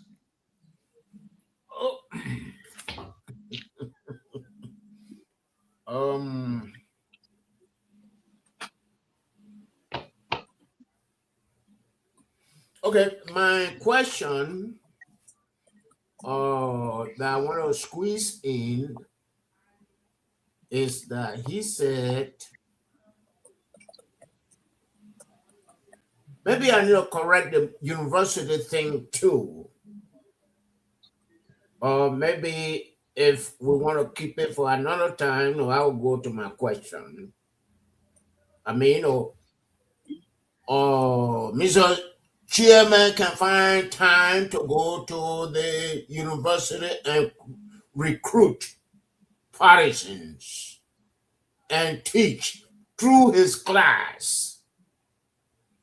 And other people who are not even doing those courses, they will go there. And that's how people like Tipote did it. But my question is about the yellow machine. He's talking about the landlocked countries that we can send our fish to. I know it's not only landlocked country. When his former boss was there, Stephen Tubble, they were sending strength to Japan. Masura grew up a company. Even Letsuko, that the Vietnamese built in Taiwanese built in Maryland, the sugar plantation. They were to sell their sugar in Liberia and sell their sugar in Guinea. and no company was importing sugar when the Coris, Lepsuco was operating. So no, these things are there, but I beg to differ with him to say that these yellow machines are not the right choice. There are some, he gotta go and examine his book or his books. There are some things, $8 million sent to national security. He's not talking about that. The how do you call it, Total Energy Agreement, $11 million from there, and nobody is talking about. So he need to go and examine his books. We can have the same yellow machines, and we have more money to do a lot of things for agriculture, for fishery, and what have you. So that's my statement. Thank you. Jimmy, you want to respond? Well, again, that's my good friend, and he and I, day and night, will go over the issues. So I'm surprised he's bringing here. I'm surprised he's bringing here, but it's okay. I'm saying to my good friend and brother, I told him, when a government, when an institution, when an individual, an individual has limited cash. Remember, I said limited cash. Mm-hmm. Among the three items, what would be your priority? I am not saying investing in yellow machines is the bad idea. I didn't say that. Okay. All I'm saying to you, if you invest in the food industry, you will promote or you will create more jobs than if you invest in yellow machine, especially when you are cash trapped. Now you say money giving here and there. Well, that's the government. But we're saying right now on the yellow machine issue, I'm saying if the LPP was in power, what we're supposed to be doing would be investing in agriculture, because you will create a lot of jobs. You will prevent people from migrating from rural towns to Monrovia. Look, I was in yellow light red light today. I stood there and I was just looking at the average ages of people around there. And I can tell you, we have crisis on our hands, Chief. What happened in Haiti will soon happen in Liberia in the next 5 years if we don't provide jobs. Because all those young girls young men I saw passing, pretty soon they'll have children. Those children will want to live the life George Nouveau, my good friend George Nouveau, is living. But they will not have the means to create it. And then they will look for the easier way to hijack, to burglarize, to intimidate, to steal.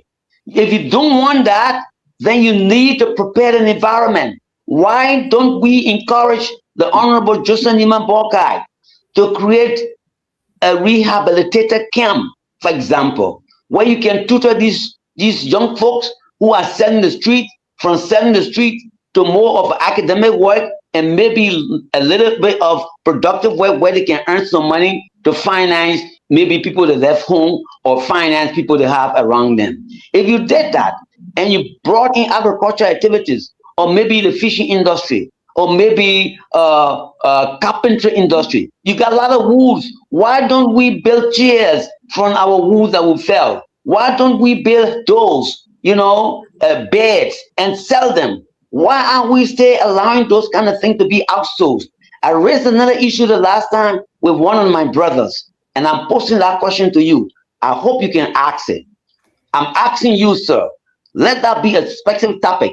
That is, if you outsource a state-owned entity versus operating by the government, which of the operational system is less corrupt? Meaning, for example, NPA was managed by Liberia prior to 2011. NPA is now managed by an entity, APN Terminal. Look at the two activities. Where do you find records to see that there are more corruption than the other? Let's investigate that and see. Better yet, I'm saying to you, let that be a case for us to study. If you outsource, where's corruption? Then when you don't outsource, can we look at the scenarios and debate it? Bring panelists on board. Let's discuss that. Okay. Because the whole view was, if you outsource NPA, there will be less corruption. Given what Honorable Jeremiah said the last time when he visited the NPA, that's not true. Thank you. Okay, we will debate Mr. Nubo, next time you come. Okay. Prioritization, this and that. Hello? You talking about making chairs? Mr. Your standard bearer, Tier 1 Gonglo, went and displayed all the wood, the logs in Sino County. What kind of recommendation you gave him? That we could make chairs? We could pitch on all the logs here and make chairs for all the schools in Sino County. Did you tell him that? I rest my case. Chairman? Yeah, so tell me your take that, but let the councilor come in. Councilor, go ahead quick, please. Mr. Chairman, I want to say thank you again. Yeah. And let me take you back before the coup or during the early stage of the coup. And I believe it is an undisputed fact that the progressive fully supported the coup, even though they were not the active participant of the coup. But they fully supported that coup. And immediately after the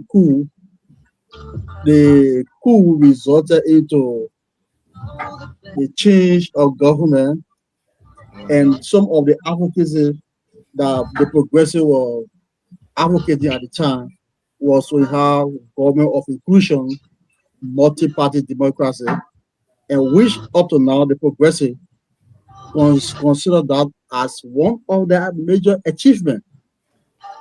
But when it comes to decisions that were made during the PRC, the progressive tend to distance themselves. Wherein, at the early stage of the PRC government, the progressives were in government. But the Ministry of State, Ministry of Finance, and the very area. And there were that decisions were made. Even to the extent of the Ministry of Justice, those who summarily tried those 17 enlisted men. Some of them were from the progressive. Why can't the progressive accept the fact that yes, indeed, they also contributed to the mayhem that happened in the early 80s, which now is a steamer that now follow them up to president that could not even give them state power. I think, are you getting me on that? So what do you think is what make you the progressive would not come to step out up to the stage? That because you fail to act, you are the elected at the time, you are the most educated. Those sort of were not educated, so they, based upon your advice, they acted. So do you think it's because of that you couldn't take step out 40 years now of the president? And our guest was some director though. Yeah. I just said to you, you said that you want to discuss that issue later on, but I'm saying to you, if we have the facts on the table, and I'm guilty, I accept it. But you're telling me you don't have facts because errors were made. We said people should not be guilty by association. Just because our inner government wrong thing took place, it means I made that decision. We can't do that. Let's have the facts on the board, on the table.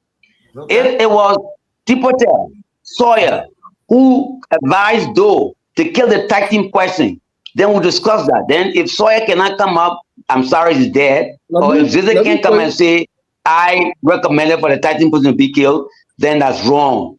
But if you're just saying, because I just said to you, Benedict Warner, who left Liberia 1 week to the April 12, 1980, that we don't even know why and how he left. This scene, Benny Warner was in the Ivory Coast and making pronouncement that he was going to come and dethrone the PRC people.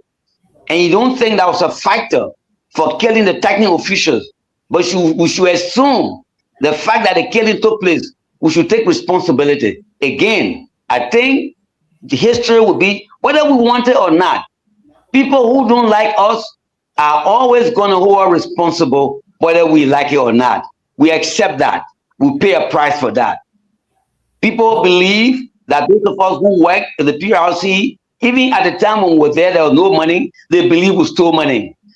During our days, the money did not come to Liberia until after election. That's the time Washington decided to give more money to Samuel Kanyando. But then most of the progressives had gone. I left Liberia January 13, 1983. I was in the US. But people are not going to say that. Any bad thing that took place in the PRC government, I'm going to be held responsible. I will live with it. It doesn't bother me. I accept it. But I'm saying to you, I cannot accept the view we say we should not judge people based on association. But you are saying now I should take responsibility based on association. I reject that. Okay. I know from our study, government is an institution. And it require, even I agree, it may be headed by an head of state, who is the commander-in-chief, but it's an institution. And decision is made from those rural areas that those individuals occupy. Let's assume that one of the progressive introduced some civil service reform at the time. And if you look at the 1986 constitution, most of the crafters most of them are the progressive, meaning the PRC government brought it in because they were the Latin, they were intellectuals at the time, to bring out reform to help the government. And in the aspect that we are saying the progressives sat there, work with the government, and allow this mayhem to take place. So equally so you are guilty of the act of the government. What we are saying, we're not saying that because your failure to act or advise the government appropriately to lead to what you are today. That's what we are saying. All right. Thank you. Again, I can't change your view. I'm saying to you what many of us did. By 1982, many of the progressives were not in government. Okay. By 1982, many of the progressives were not in government. The moment they killed West End, the moment West End was executed, many of us concluded that the PRC was going in a different direction. Other people accused us that we should have stayed there. We didn't have to run. Well, again, we are guilty because we ran away. They accused us that we were supposed to work. If we had refused to participate in the government and the PRC got scared and executed us, they would say, yeah, they agreed. Instead of helping the PRC, they want to take power for themselves. That's why they didn't go help the people who were illiterate. The people asked them to help, they refused because they were greedy and they were not empowered to refuse to work. So there's no way out that will not be held guilty. How we rejected it and it's killed some of us who are being guilty. We accepted it, who are guilty. We accepted it by 1982, all left, we stay guilty with even what took place after 1985, 1986, and 1989. We're still being held guilty. There's nothing we can do about that. We accept it, we move forward. History will judge us. Whether we win power, that's what some of us are insisting. We don't want to go to get power the easier way. We prefer to pay the price. We prefer to engage the citizens. Let them understand what it takes to be in power. Let them understand that the moment you begin to reduce the profit of the profiteers, your life is at stake. You're going to make sure you protect yourself. If you don't do it, you'll be gone. We have to make the masses to understand that the politics, especially in Liberia, is not easy because you are fighting hard to take bread from people who know how to steal, who all live on stealing. If you take power from them, they're going to hunt you. They're going to hunt you to whatever way they will do it. So that's why we believe to do it the old-fashioned way, to engage the citizen, let them understand that getting power is not easy because you know why? You are denying people who used to get in power the easier way with all the fat corporate caps around here stealing and changing money laundering, what have you. You know, that's what we're saying. We're going to be held guilty. We don't have no problem with that, sir. Thank you. Okay, Chairman. Before I come in, Chairman, I'm going to make a very passionate statement, and I want you to understand me. But I have to bring in one of our other panelists who has been away. But you said two questions. You're going to 5.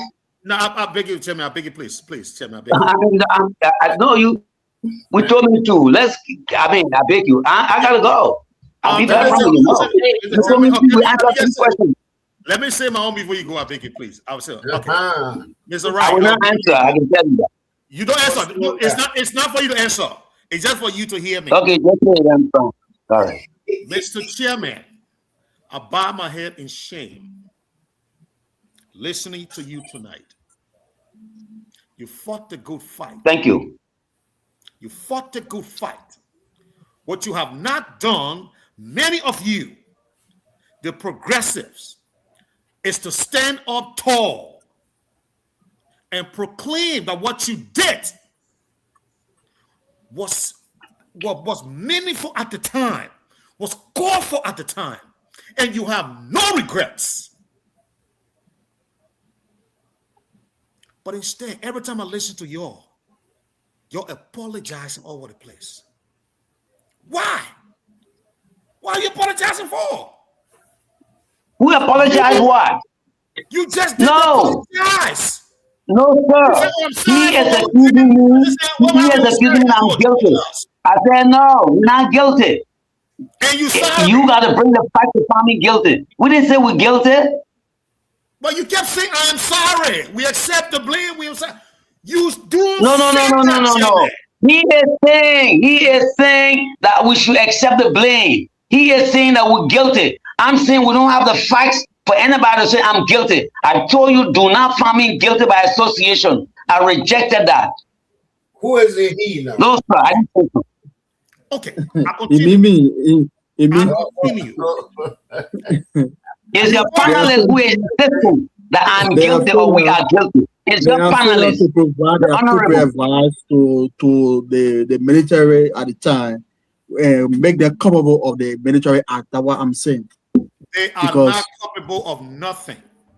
These people are national heroes, and we should accept them for that.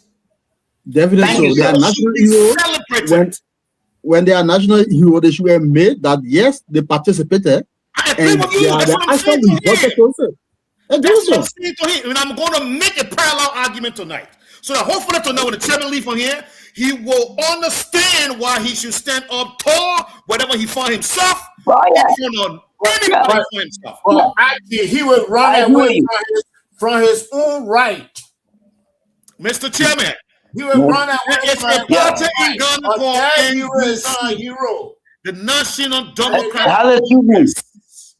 It was led by George. Let me hear the host. Yes, please. It was led by the Flight Lieutenant Jerry John Rawlings. Yeah. You will know that Jerry John Rawlings came back to power twice. You had to do that because you had to clean up the mess. And the last time he came back, you know what he did? Judges' head were put on the chopping board. Because he said, in order for Ghana to move forward, people must die. And people did die. And until the day Jerry Rawlings died, Jerry Rawlings never apologized. He accepted what he did, and he told the Ghanaian public that it was the right decision. He lived by it, Mr. Chairman. You guys dethroned an organization that was in power for 130 plus years, man. That maimed our people, that murdered our people, that subjected our people, that enslaved our people. Yes. And then you want to apologize for doing that, Chairman? Again, there you go. Did you listen? It's your panelist who is acting the. I'm sorry, people. I never apologized. I told him I'm not wrong and you should not accuse people because of association. Did you hear me saying that? No, but because you I wouldn't told him, accept don't the tell me role I'm you wrong. play. You Hmm? play a meaningful Excuse me? role. You know, I listened to Dr. Famule with the late Dr. Emmanuel Dolo. I can go with that. No, Dr. Dolo. I'll end on this one, Mr. Chairman. I'll end on this one. Dr. Dolo. Hey, you know what? Chairman, how to call him? Dr. Famule was apologizing to the guy. If you think we're wrong, yeah, well, you are in the place because we did what we did. But that's up to you to decide. No! You don't do that. Mr. Chairman, you don't do that. You did the right thing for Liberia. Yes. We don't apologize. I mean, people should not die, but people have to die for the country to be rebirthed. Liberia had to be rebirthed. And y'all did it. You don't apologize for that. Accept your role. Accept your role. Don't shy away from it. Even America has civil war. Don't run from it. You are a great party, LPP. You got all the progressive in there. You guys are the one that delivered Liberia out of the bondage it was in. Yes. You accept your role in this thing, my people. You start running away from it. Enough of the apologies. Yeah, see you, Mr. Chairman, but I had to tell you that. We're out of time, guys, but I welcome Mr. Amos Wright. It's been a while since you've been out. Mr. Wright, I hear you, sir. I'm already hot myself. I don't know what to do. Thank you, Mr. Wright. If you guys are hearing me. Yes, we are. Yes, we are. All right, so thank you very much for the welcome. And I want to begin with a word that you guys are jumping on, apologizing for the long stay away. In fact, just right now, I told you earlier I was going to join the show from the beginning. Yes, you did. I was completing a concept note for the 3rd National Land Conference for Liberia. So I wanted to complete it, submit it. Then when I turn here, then I turn here. So I'm here. Okay. Well, great to have you, but sir. To just jump on you a little bit. Okay. I'm wondering, why would Mr. Wright want to tell somebody who in his mind is apologizing for something he's hearing as a reflection from the citizenry that we trusted you, we were looking up to you, you were fighting for us, we were following you, but then when somebody came from the blind side and helped you to get to where you wanted to get, they brought you in to help to steer the activities. And then in no time, some of you started going away. And then in no time, you didn't want to be part of decisions that were made when people were traumatized in what they found themselves into. The soldiers I want to be particular with. And then the person would say, if you say I'm wrong for what I did at that time, I'm sorry. And Mr. Wright will be forcing that person to say, don't say sorry. Then it is kind of high ground for me to get started with the platform this evening, but we accept it. That's my platform, and we can work together going forward. I beg to differ. Yeah, please beg to differ, because I can beg to differ ordinary with Mr. Wright. So go ahead, please, Mr. Judge. Mr. Wright. Yeah, Mr. Numo. We always say a dead hero is not a hero. And when Donald Trump said something he said about this guy who was captured. Oh yeah, he said you don't respect people who got captured. You are not a hero or warrior. You got captured. So these people here, Chipotle was out of the country when he was implicated. The same thing go with Famuleno was implicated. Wesson, Nelson Toll, all these people were executed because of the divide within the progressive. The Moja group was with Wesson, and the Power group was with Dole. I don't know if I told you that. I was attending Tubman College of Technology. I was the only person with a typewriter in my room. We called it so that we went on strike. We met with Tubman. Tubman said, you know, you people are indoctrinated by Moja and Pa.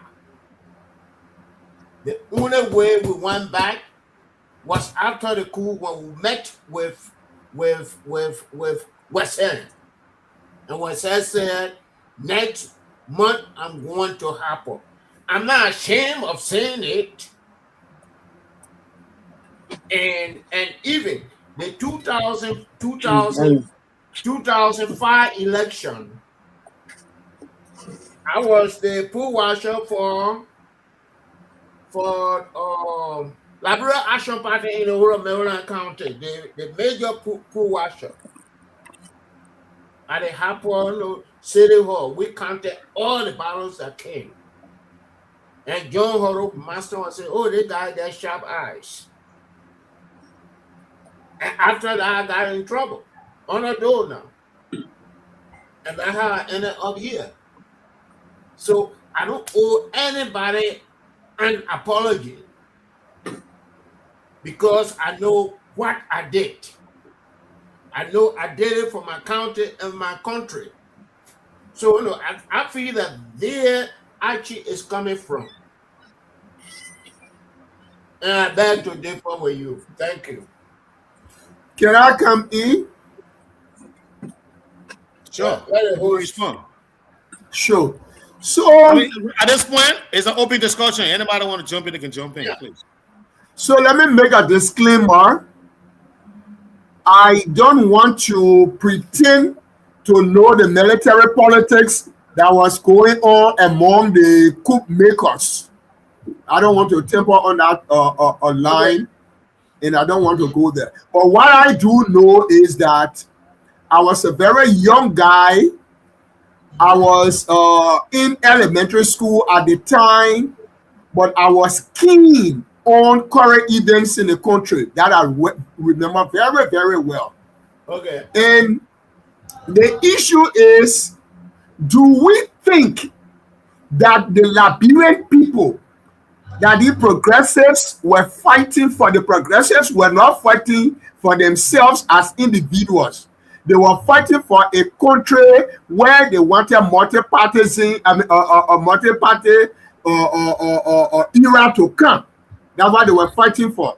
So meaning they were fighting for the masses of the country.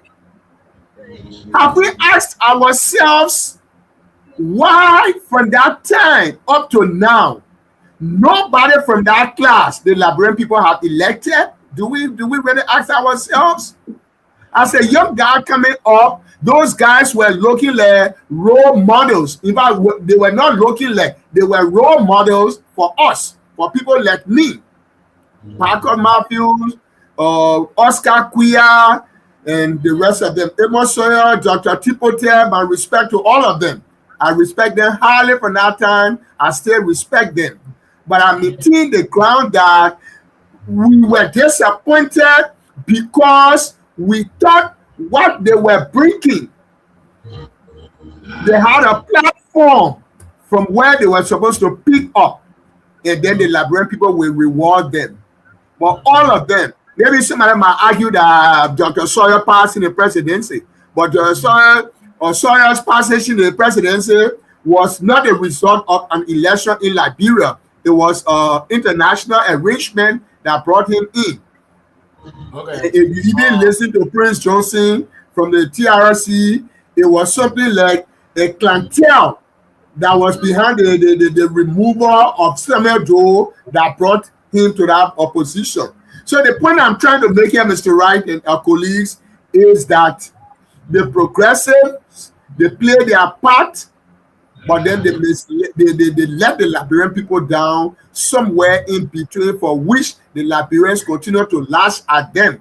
Liberians don't need to put facts on the table to tell you, say, you are guilty because of the rating fact here. The people you were working with are people that, yeah, man, I'm still living.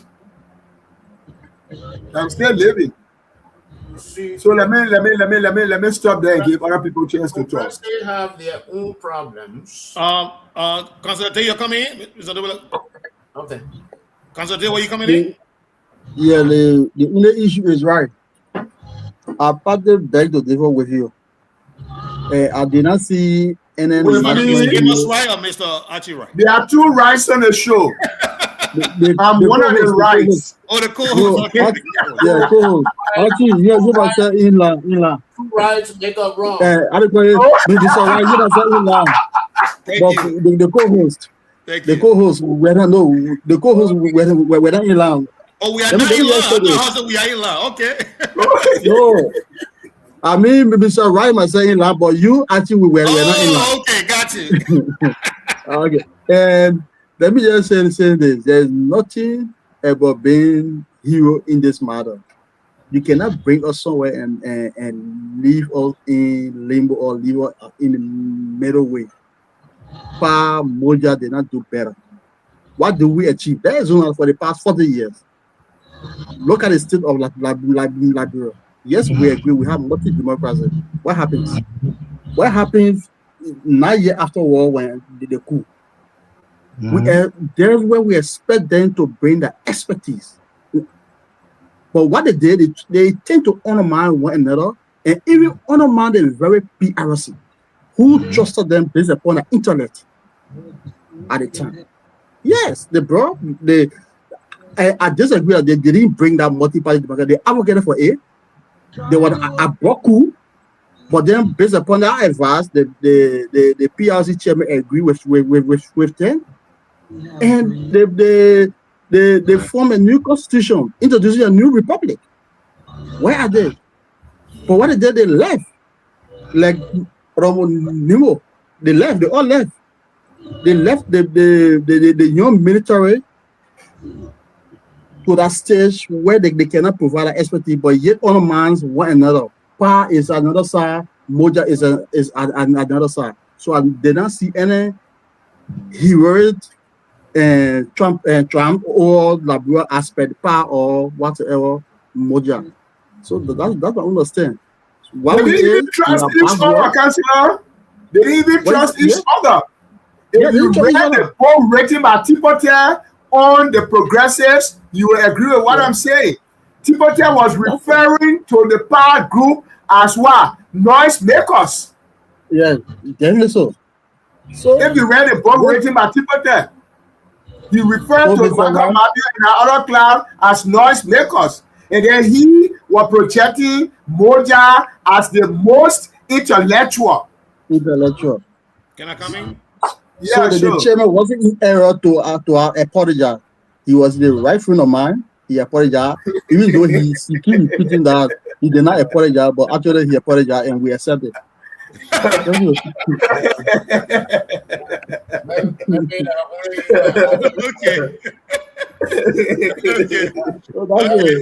But here's what I want to say. Look, for me, the issue is not with Pa and Moja. No, that is not my contention. My contention here is that the progressive in their conglomeration, whether Pa, Moja, you call whatever in between this group, they did us a beautiful work. They dethroned the TWP.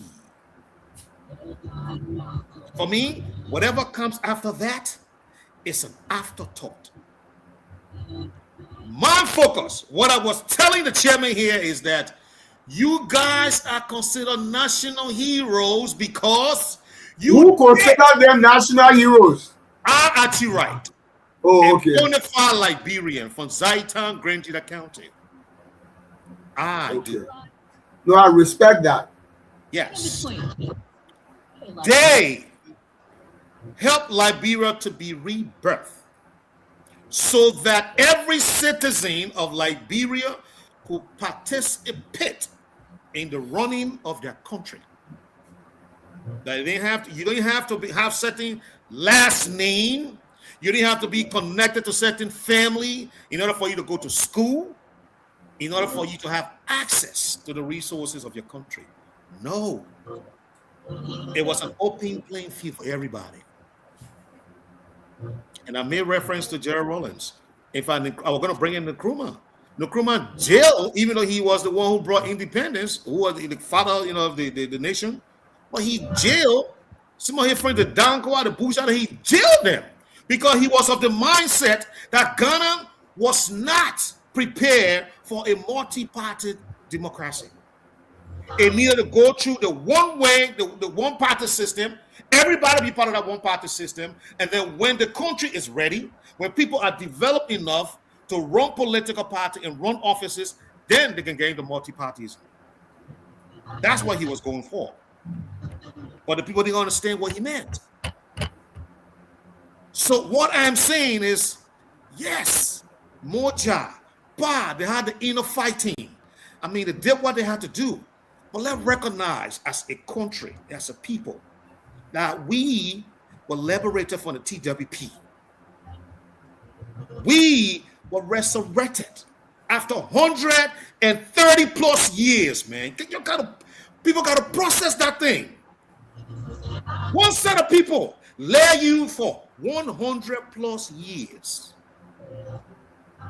And then we want to vilify the people who fought, who were in the trenches, simply because after they got rid of the people, they made their own personal mistakes. Nah, I'm not prepared to do that. I'm not prepared to do that.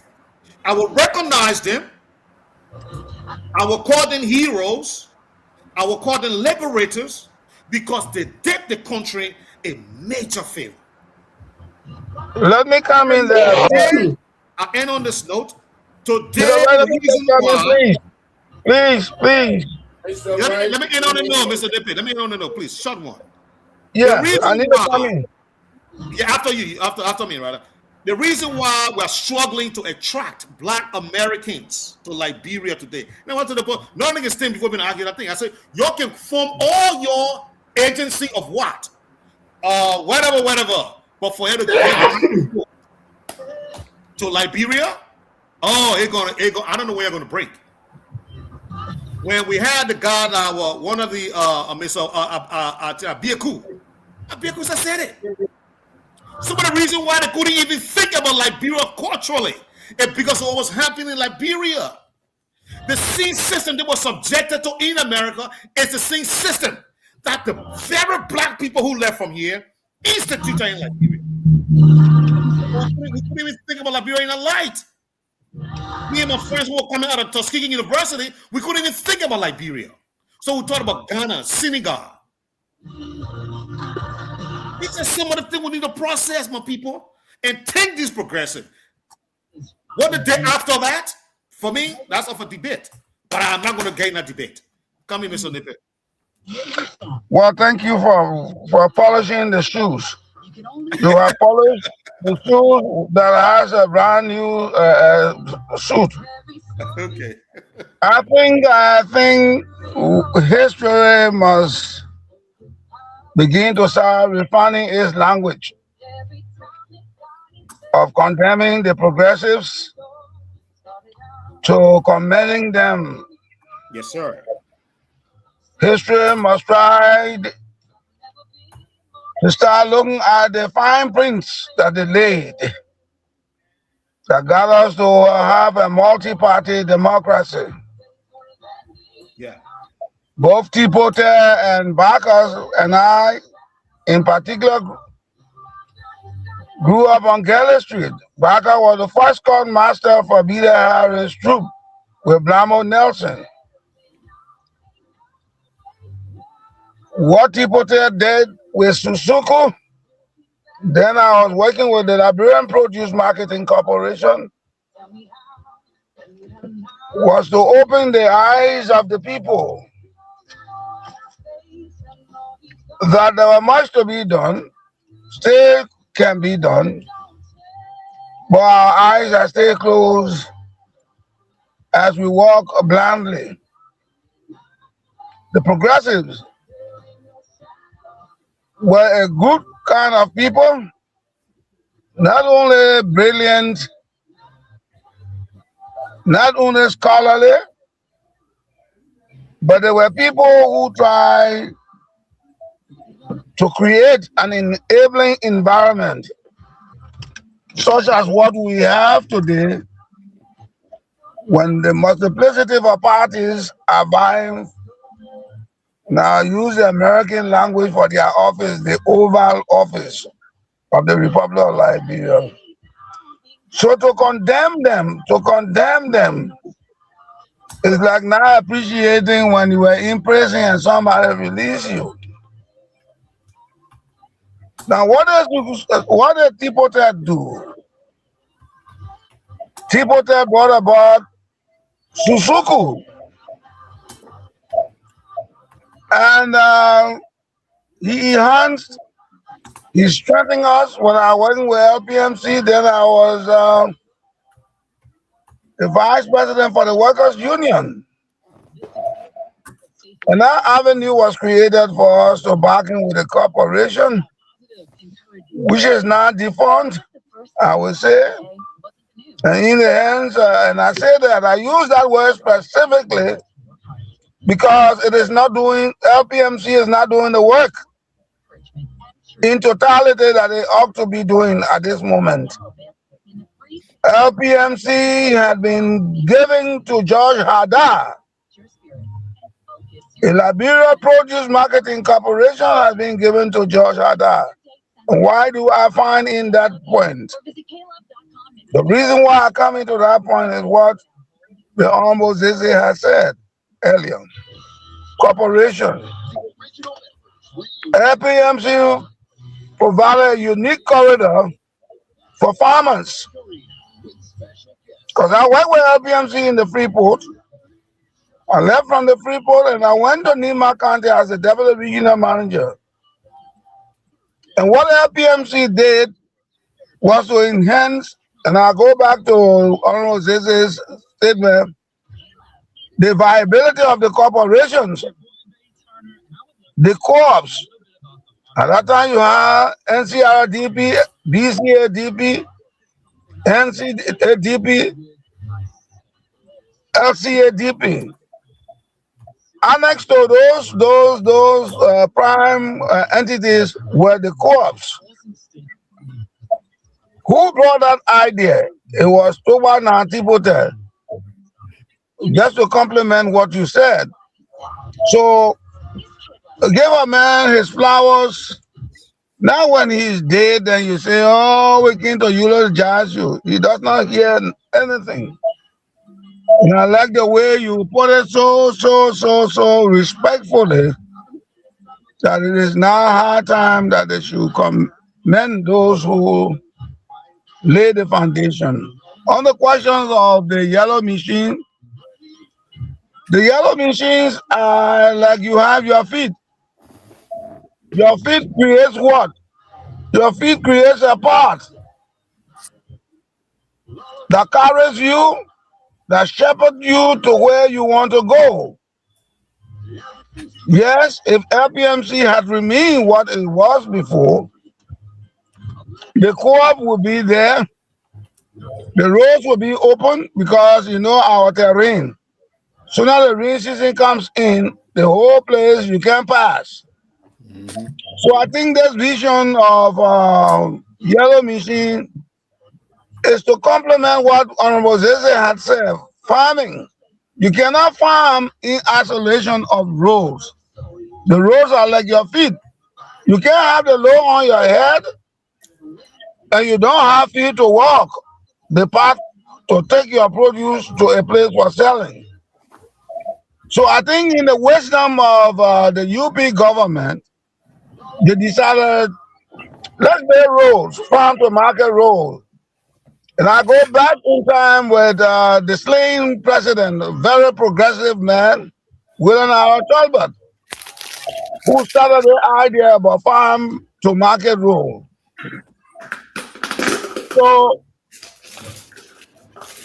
we have to be able to see a broader picture and not look at it from the narrow lens of what we think the progressive did.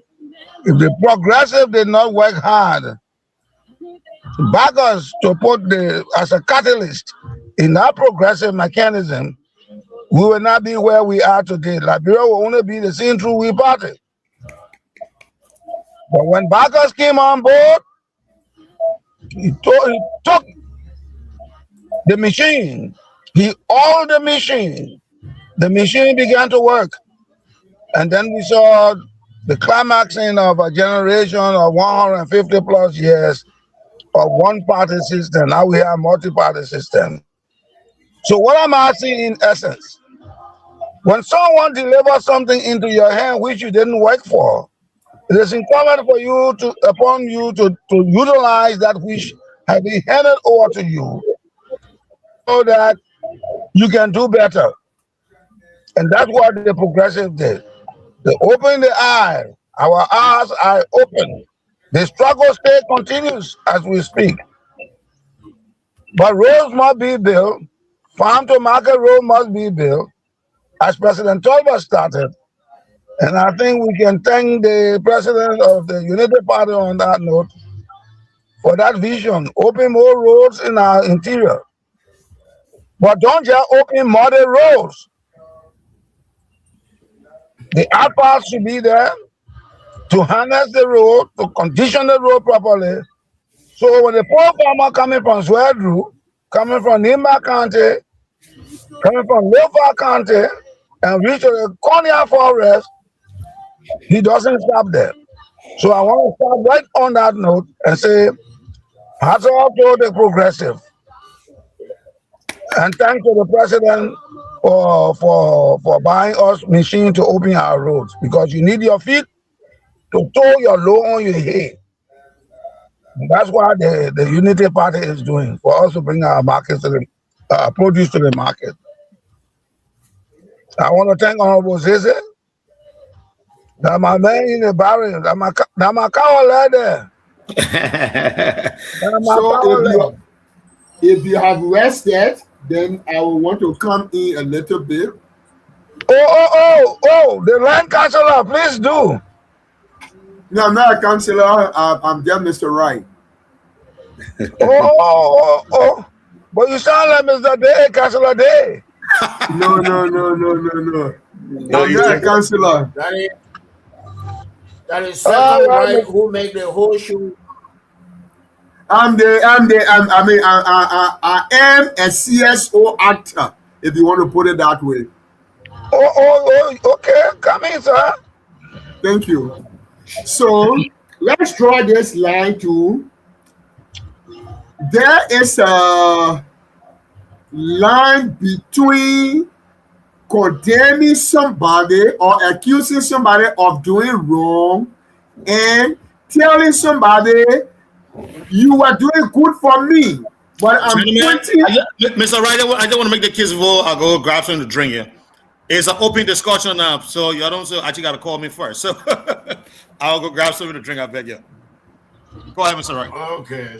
So there's a difference between condemning somebody and calling the person's attention to dissatisfaction with some activity that were carried on.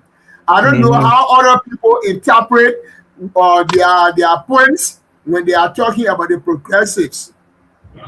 But for me, like I said, I was a young guy coming up, very, very much inspired by what the progressives were doing. But I equally know that what all they did, there were missteps along the way. And pointing those missteps up should not mean that you are condemning them.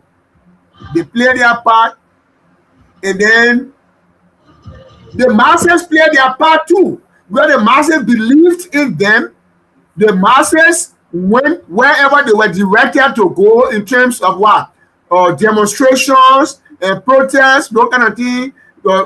People went in the street blindly. People died, and that was their contribution.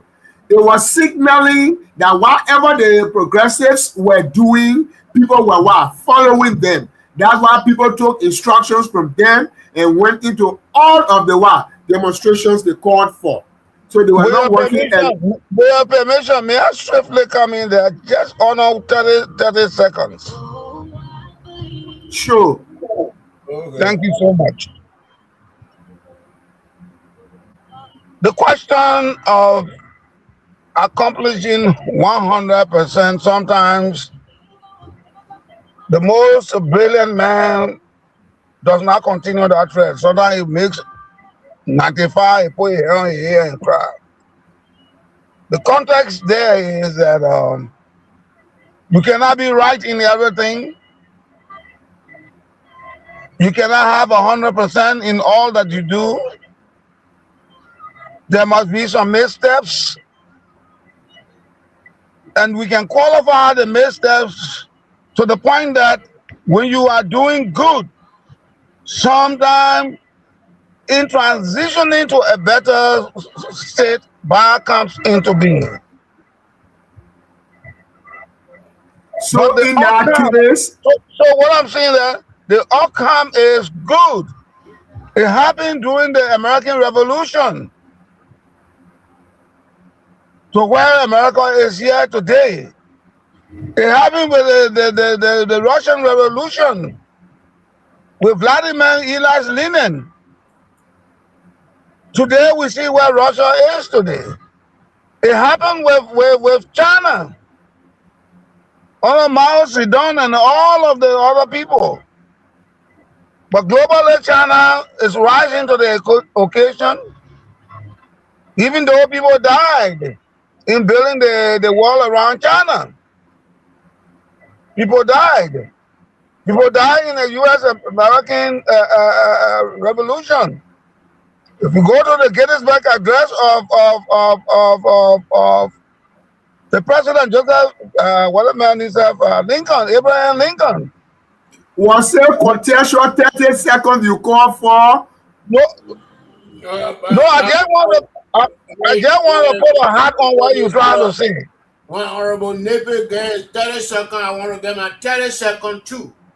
So people can make mistakes. So the progressives are choking me even on the platform. So people can make mistakes. You are not alone. We are here with you. Okay. Like the farmer will go and farm, he can make mistakes and call himself with his hoe. So all those things are the embodiment of being progressive. Mr. Right. You're not 30 seconds. Yes. Maybe 30 or 2 or 50. Mr. Wright. Mr. Wright. Yes, sir. I've been progressive, maybe through reading, and I've been progressive through deeds. I remember, even though my father was not living, I don't think my grandfather was living, when the USS Alaska went to Maryland County, the ship, to settle the dispute between the Gribble people, the crew people, and what have you. And growing up, my father was a chief. And the way they treated my father.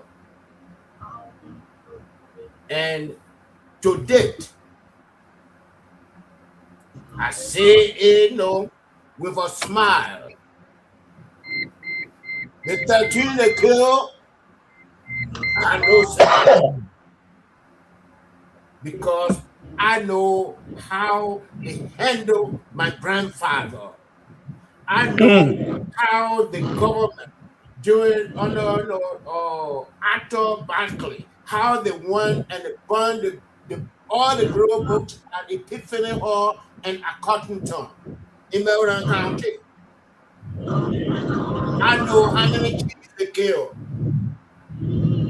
So going around killing 13 people, that why I will lose sleep over. No, I'm a progressive, and I will remain a progressive. killing over 70 Jeeps in South Sudan. Even in Sano, Grand Cruz. Exactly. Some of the chiefs had to run away from Grand Cruz to the place we call Calocan. So these are the things that people did. And I don't want to be passing for a Congo man. I'm a country man. I'm a global man. I don't want to be passing for any Congo man. I don't have sympathy for them today because they didn't have sympathy for me yesterday. But we have to come together as Liberians. The Kuto place, Western had a rig acquisition committee. And what they don't do, he brought Winston Tuckman closer to him.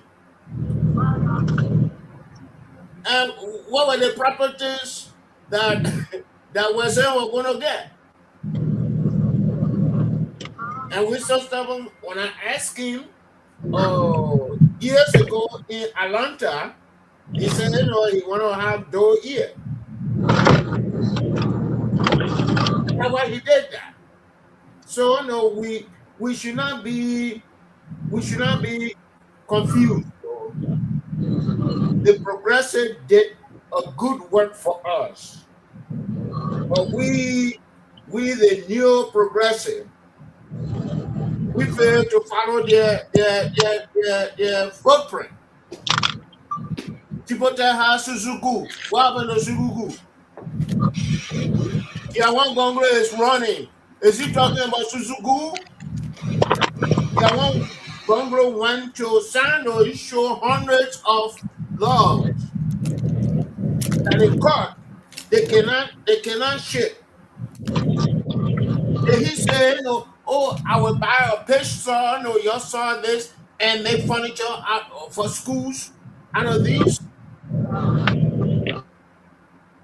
So these are some of the thinking that I, George Numbo, appreciate. So, Honorable Amos D. Wright, I beg to differ with you. I agree with Honorable. You and your co-progressive already wrestled me out my turkey. I still have the floor. I agree with Honorable Nippet. I agree with Honorable, I know who they call the co-host. Somebody that co-host, right? I agree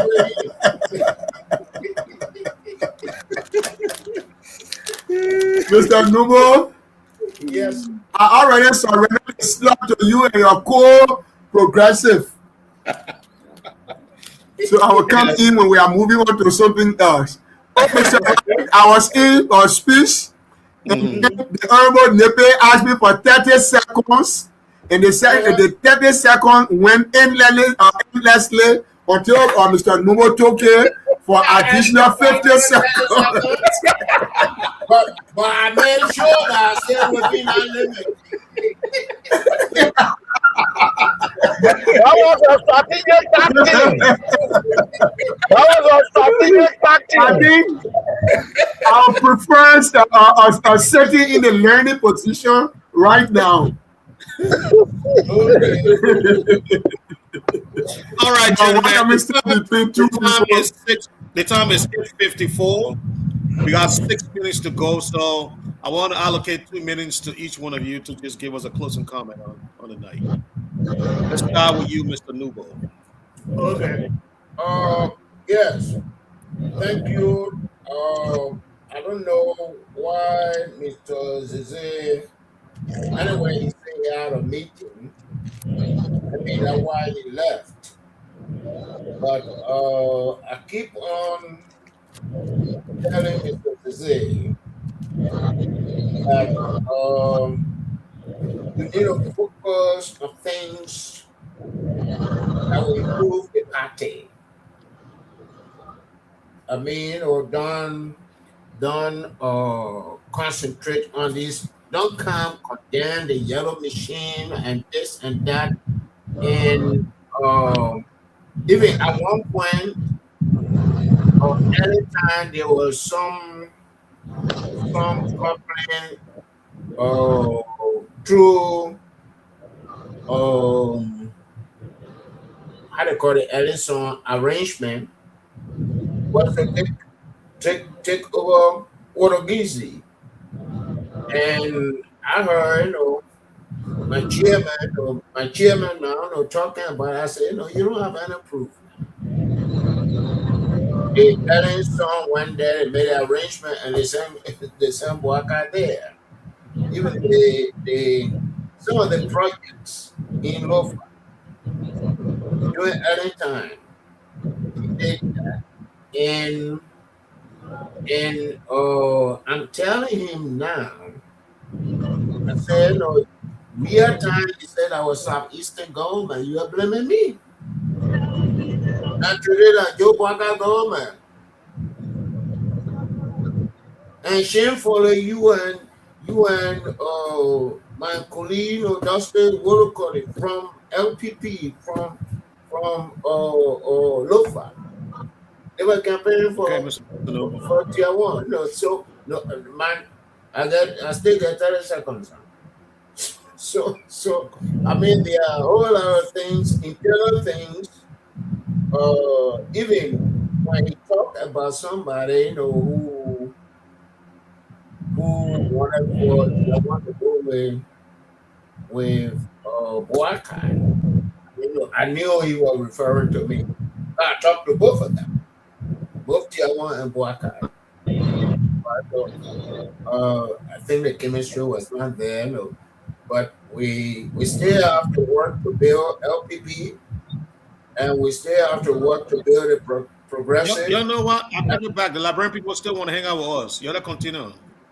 Well, we still got 2 Liberian people. Yes, I guess sometime I get more time to deal with. Let's talk. In the Liberian time, we'll close up. Okay. I still have to deal with Amos D. Right. Only respecting the 2 minutes you're giving to each person, however, we still hanging on. No, you got 5 minutes, Mr. Rego. I want to use 15 seconds on my 2 minutes. Mr. Rego, 5 minutes. What a good calculator. 15 seconds. Mr. Nubo. Yeah. So thank you, Mr. Wright. Thank you, colleagues. Well, you don't get a time here. I have a name for the co-host. It's on to him. Start from you and turn over to me. Okay. For me, I have no choice. Yeah, so I didn't start the show, but the small part of the show that I met and where it brought us, I think it was a learning experience. And I showed the platform. I'm back, and we will ride together and go respecting each other's views, respectfully differing with each other. But the good part of it is, at the end of the day, we all learn together. Thank you for the show, and I will be back tomorrow. Thank you very much.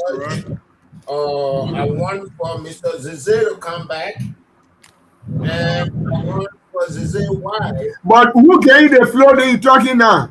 No. Ah, You finished. You are responding to me. I No. want You they say, sister-in-law to appear on the show here. I actually know Mr. about your Lumbo. and They're all missing on the show.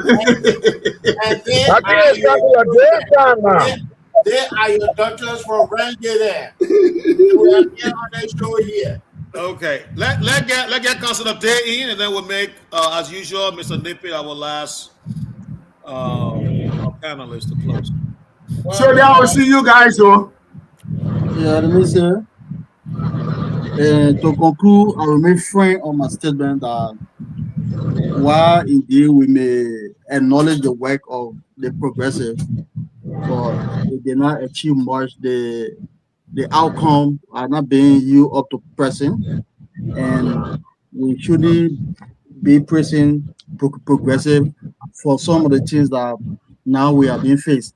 Like assume before the progressive, the advocate against nepotism, they talk about corruption in the system, and they talk about bad governance. We are still experiencing now. And when we look at the current government, we will know that our president is part of he was an associate of the progressive. But it's not down for Honorable Nimbo and Honorable Nipe to really advocate or be pro-progressive, because they said they were also associates. So any response, any issue that they say may be a little bit subjective, and it will be one-sided. But how be it tomorrow we'll get elevate that again. Honorable Numa will come and recruit you. Thank you, Chief. Thank you. Yeah, thank you. Mr. Nippy?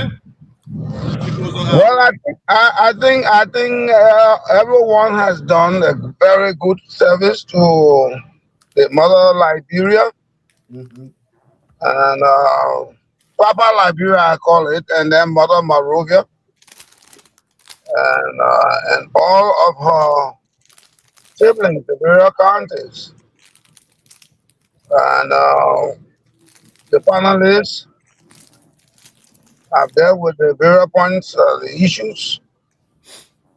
And like Mr. Wright said before he went off, though we may beg to differ, but we are all in the learning process and we must respect each other's view. Right. We want to say thank you to Honorable Zizi and Kova, the chairman and chair lady, respectively, and to our own Crowdy for being on the show and helping our audience to understand the commitment we have and the strength of our various thoughts. Today we hit hard on I hope there's not another William Arrow speech though. No, I'm coming to your Liberian language now. That's what I'm talking about now. Let me apologize first before I go to the Liberian simple English. So, Honorable Numbo, I was on the phone with my unwell sister who is in New Jersey.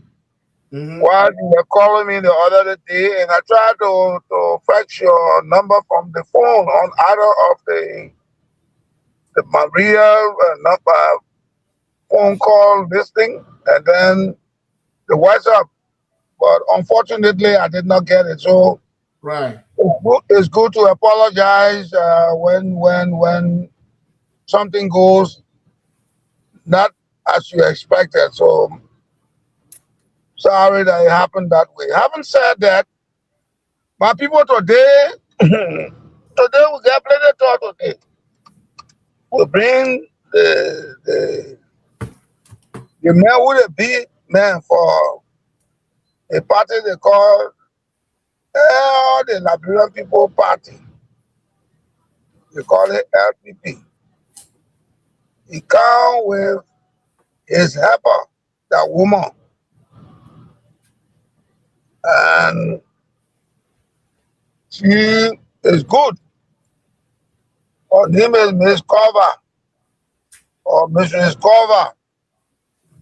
She the one in that party, in that the people that come together, they say the Liberia people party. She the one for all the women. She want to put the Liberian women together. Whether you're selling fish, you're selling potato green, you're selling docafre, you're selling pepper, you're selling bitter ball. She the one get that pen in her hand for all the women then to follow her. And so they're going to Bon County. Then we thought also how today you get plenty Baku party. Two men, one is dead, Baka Matthew and some of his friends. For the United People Party. And then Dr. Tubanati Pote, he's living, he's one of the founder of the Liberia People Party. Here in the B school, they call University of Liberia. The big teacher that was there. The time when we had the war, the men who were the war carrying the country forward. Amos, Claudia, Sawyer. That was Sawyer, that only born him because he know all the book. In politics, he get a degree, they call PhD. And then another one that they call Dutu and Rev Mason. That another people man there too. And then Mr. Zeze, they were the people who had that party. So the party won't wake up because the party died. They won't wake up, so they take the party to the hospital. The party is getting all right, so they want to go Bon County now. To carry the party. What the party will do, what the party can do, they will talk that one day. Then Zeze talk about how we cannot carry a bag around. We don't want to be like a Firestone type of a pole, walking on his shoulder to be begging Firestone for money. So he want to go to Nuku Town to have small program there. Where people come together, the children then will do ABC, some of them will do 1, 2, 3. Some of them will do the thing what they call poem. Where you can take somebody on the way you talk. Then you talk like the person. That, so they can get small money. And some of the us on the thing will say, well, that the only way you want to do it, you will not reach to the place where you want to reach. Because even BB party in America said it a big. So if you cannot look for money, then that one there that you trouble there, that Kenya there, you can't put no goods inside the care to pepper say you can't put it inside. So we talk about Liberia woman. We want to make you to get into the seat. So I tell you about some women there who were there who opened the eye of Liberian women there, the early Miss Scarborough. Elizabeth Collins, the first representative for Bon County. That great woman, but Totman sent her way to Bon County to be represented there because he wanted for the people to open Google. And then other women there. So today, everything we talk here is about Liberia. We're not there to beat people. We're not there to talk the bad thing about a man, to bring a man down. But we'll talk what is inside. That's what we'll talk. Tomorrow now, we'll be talking about Mr. Samuel Jackson. But before we get to that one, we talk about MPA. NPA, the National Port Authority, where they when a ship come, then the canoe will come by something and will stop that. But people took the people take the company, they give it to a white man. But the white man they give it to now white people. That's also corruption. All the company in Liberia, they're not doing anything good for job to come. We talk about Liberia Produce Marketing Corporation. That corporation, it was selling cocoa, coffee, rice, piasawa, even pepper. They was coming to open the pepper line before the worker. But they take that company now, they give it to the Lebanese man. Joe Hada. The get car business to Claratown there. The man who running the Liberia company now. So a now Liberia company is Liberia Lebanese. So some people are calling Lebanese Produce Marketing Corporation because it get the L. It's still a Liberia Produce Marketing Corporation. And then we talk about how they run business. They are in Liberia. And the one in the politics here for women to be there in the bee horse. The one at least anything will happen in that country for 30%. Percent mean if you 5 person say take 10% of the 5, then they will maybe they'll take 1 or take 2%. If they take 3%, that will be 65%. So that's what it means. It means the number of person that they take from something, the number of money you take from something, that is percent. So we want to thank you so much. We want you to always listen to this station. You listen to this station like your own station. This station like in the interior, the small house, what they call the flower house, that this station all need. In the flower house, get any issue that you go there, and you're talking. Some people say, no, I don't agree. I didn't do the one here. They didn't want happy. And you talk that one good. When you come from there, everybody clap for each other. So I want to thank you all. Good. For always listening to our radio station, our talk show. Because we want to bring the issue to you 2 ways. We'll speak in English, then we'll come to our own place to for Ma Annie, Sarah, Tane, Mr. Namwe, and all the people, Mr. Koluba, all the people. So we thank you. I'm done, Mr. Right. You are muted. Mr. Right, you are muted. Thank you. I'm talking to myself. Thank you, Mr. Nippet. Thank you, Mr. Nubo. Thank you to all our panelists that were here with us. This is all the time we have. We'd like to close up. Tomorrow I will give my 1 minute closing, but it's time is too far spent that I cannot give my closing there. We look forward to seeing you guys back here tomorrow. We do have a very interesting topic tomorrow to talk about, as Mr. Nippet rightly said. Thank you for being here, and I look forward to seeing you tomorrow. And a big salute to you all. Thank you. Salute to everybody in Liberia. Thank you. Right. Mr. Wulu, where are you, sir? Mr. Wulu sleeping. Yes, he is. It's too late for him now. It's too late at 1 o'clock. But I'm going to call it up from here. Okay, there you go. He's back. All right, Mr. Wulu, thank you so much. And we'll give you the big salute, sir, for all that you do. See you tomorrow. Anything you want to tell us before we leave?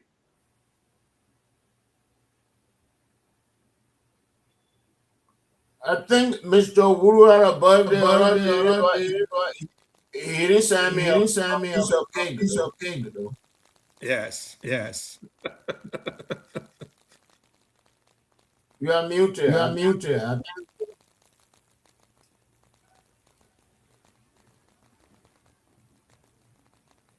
Okay, but send my cake next week. Okay, my man. We'll see you.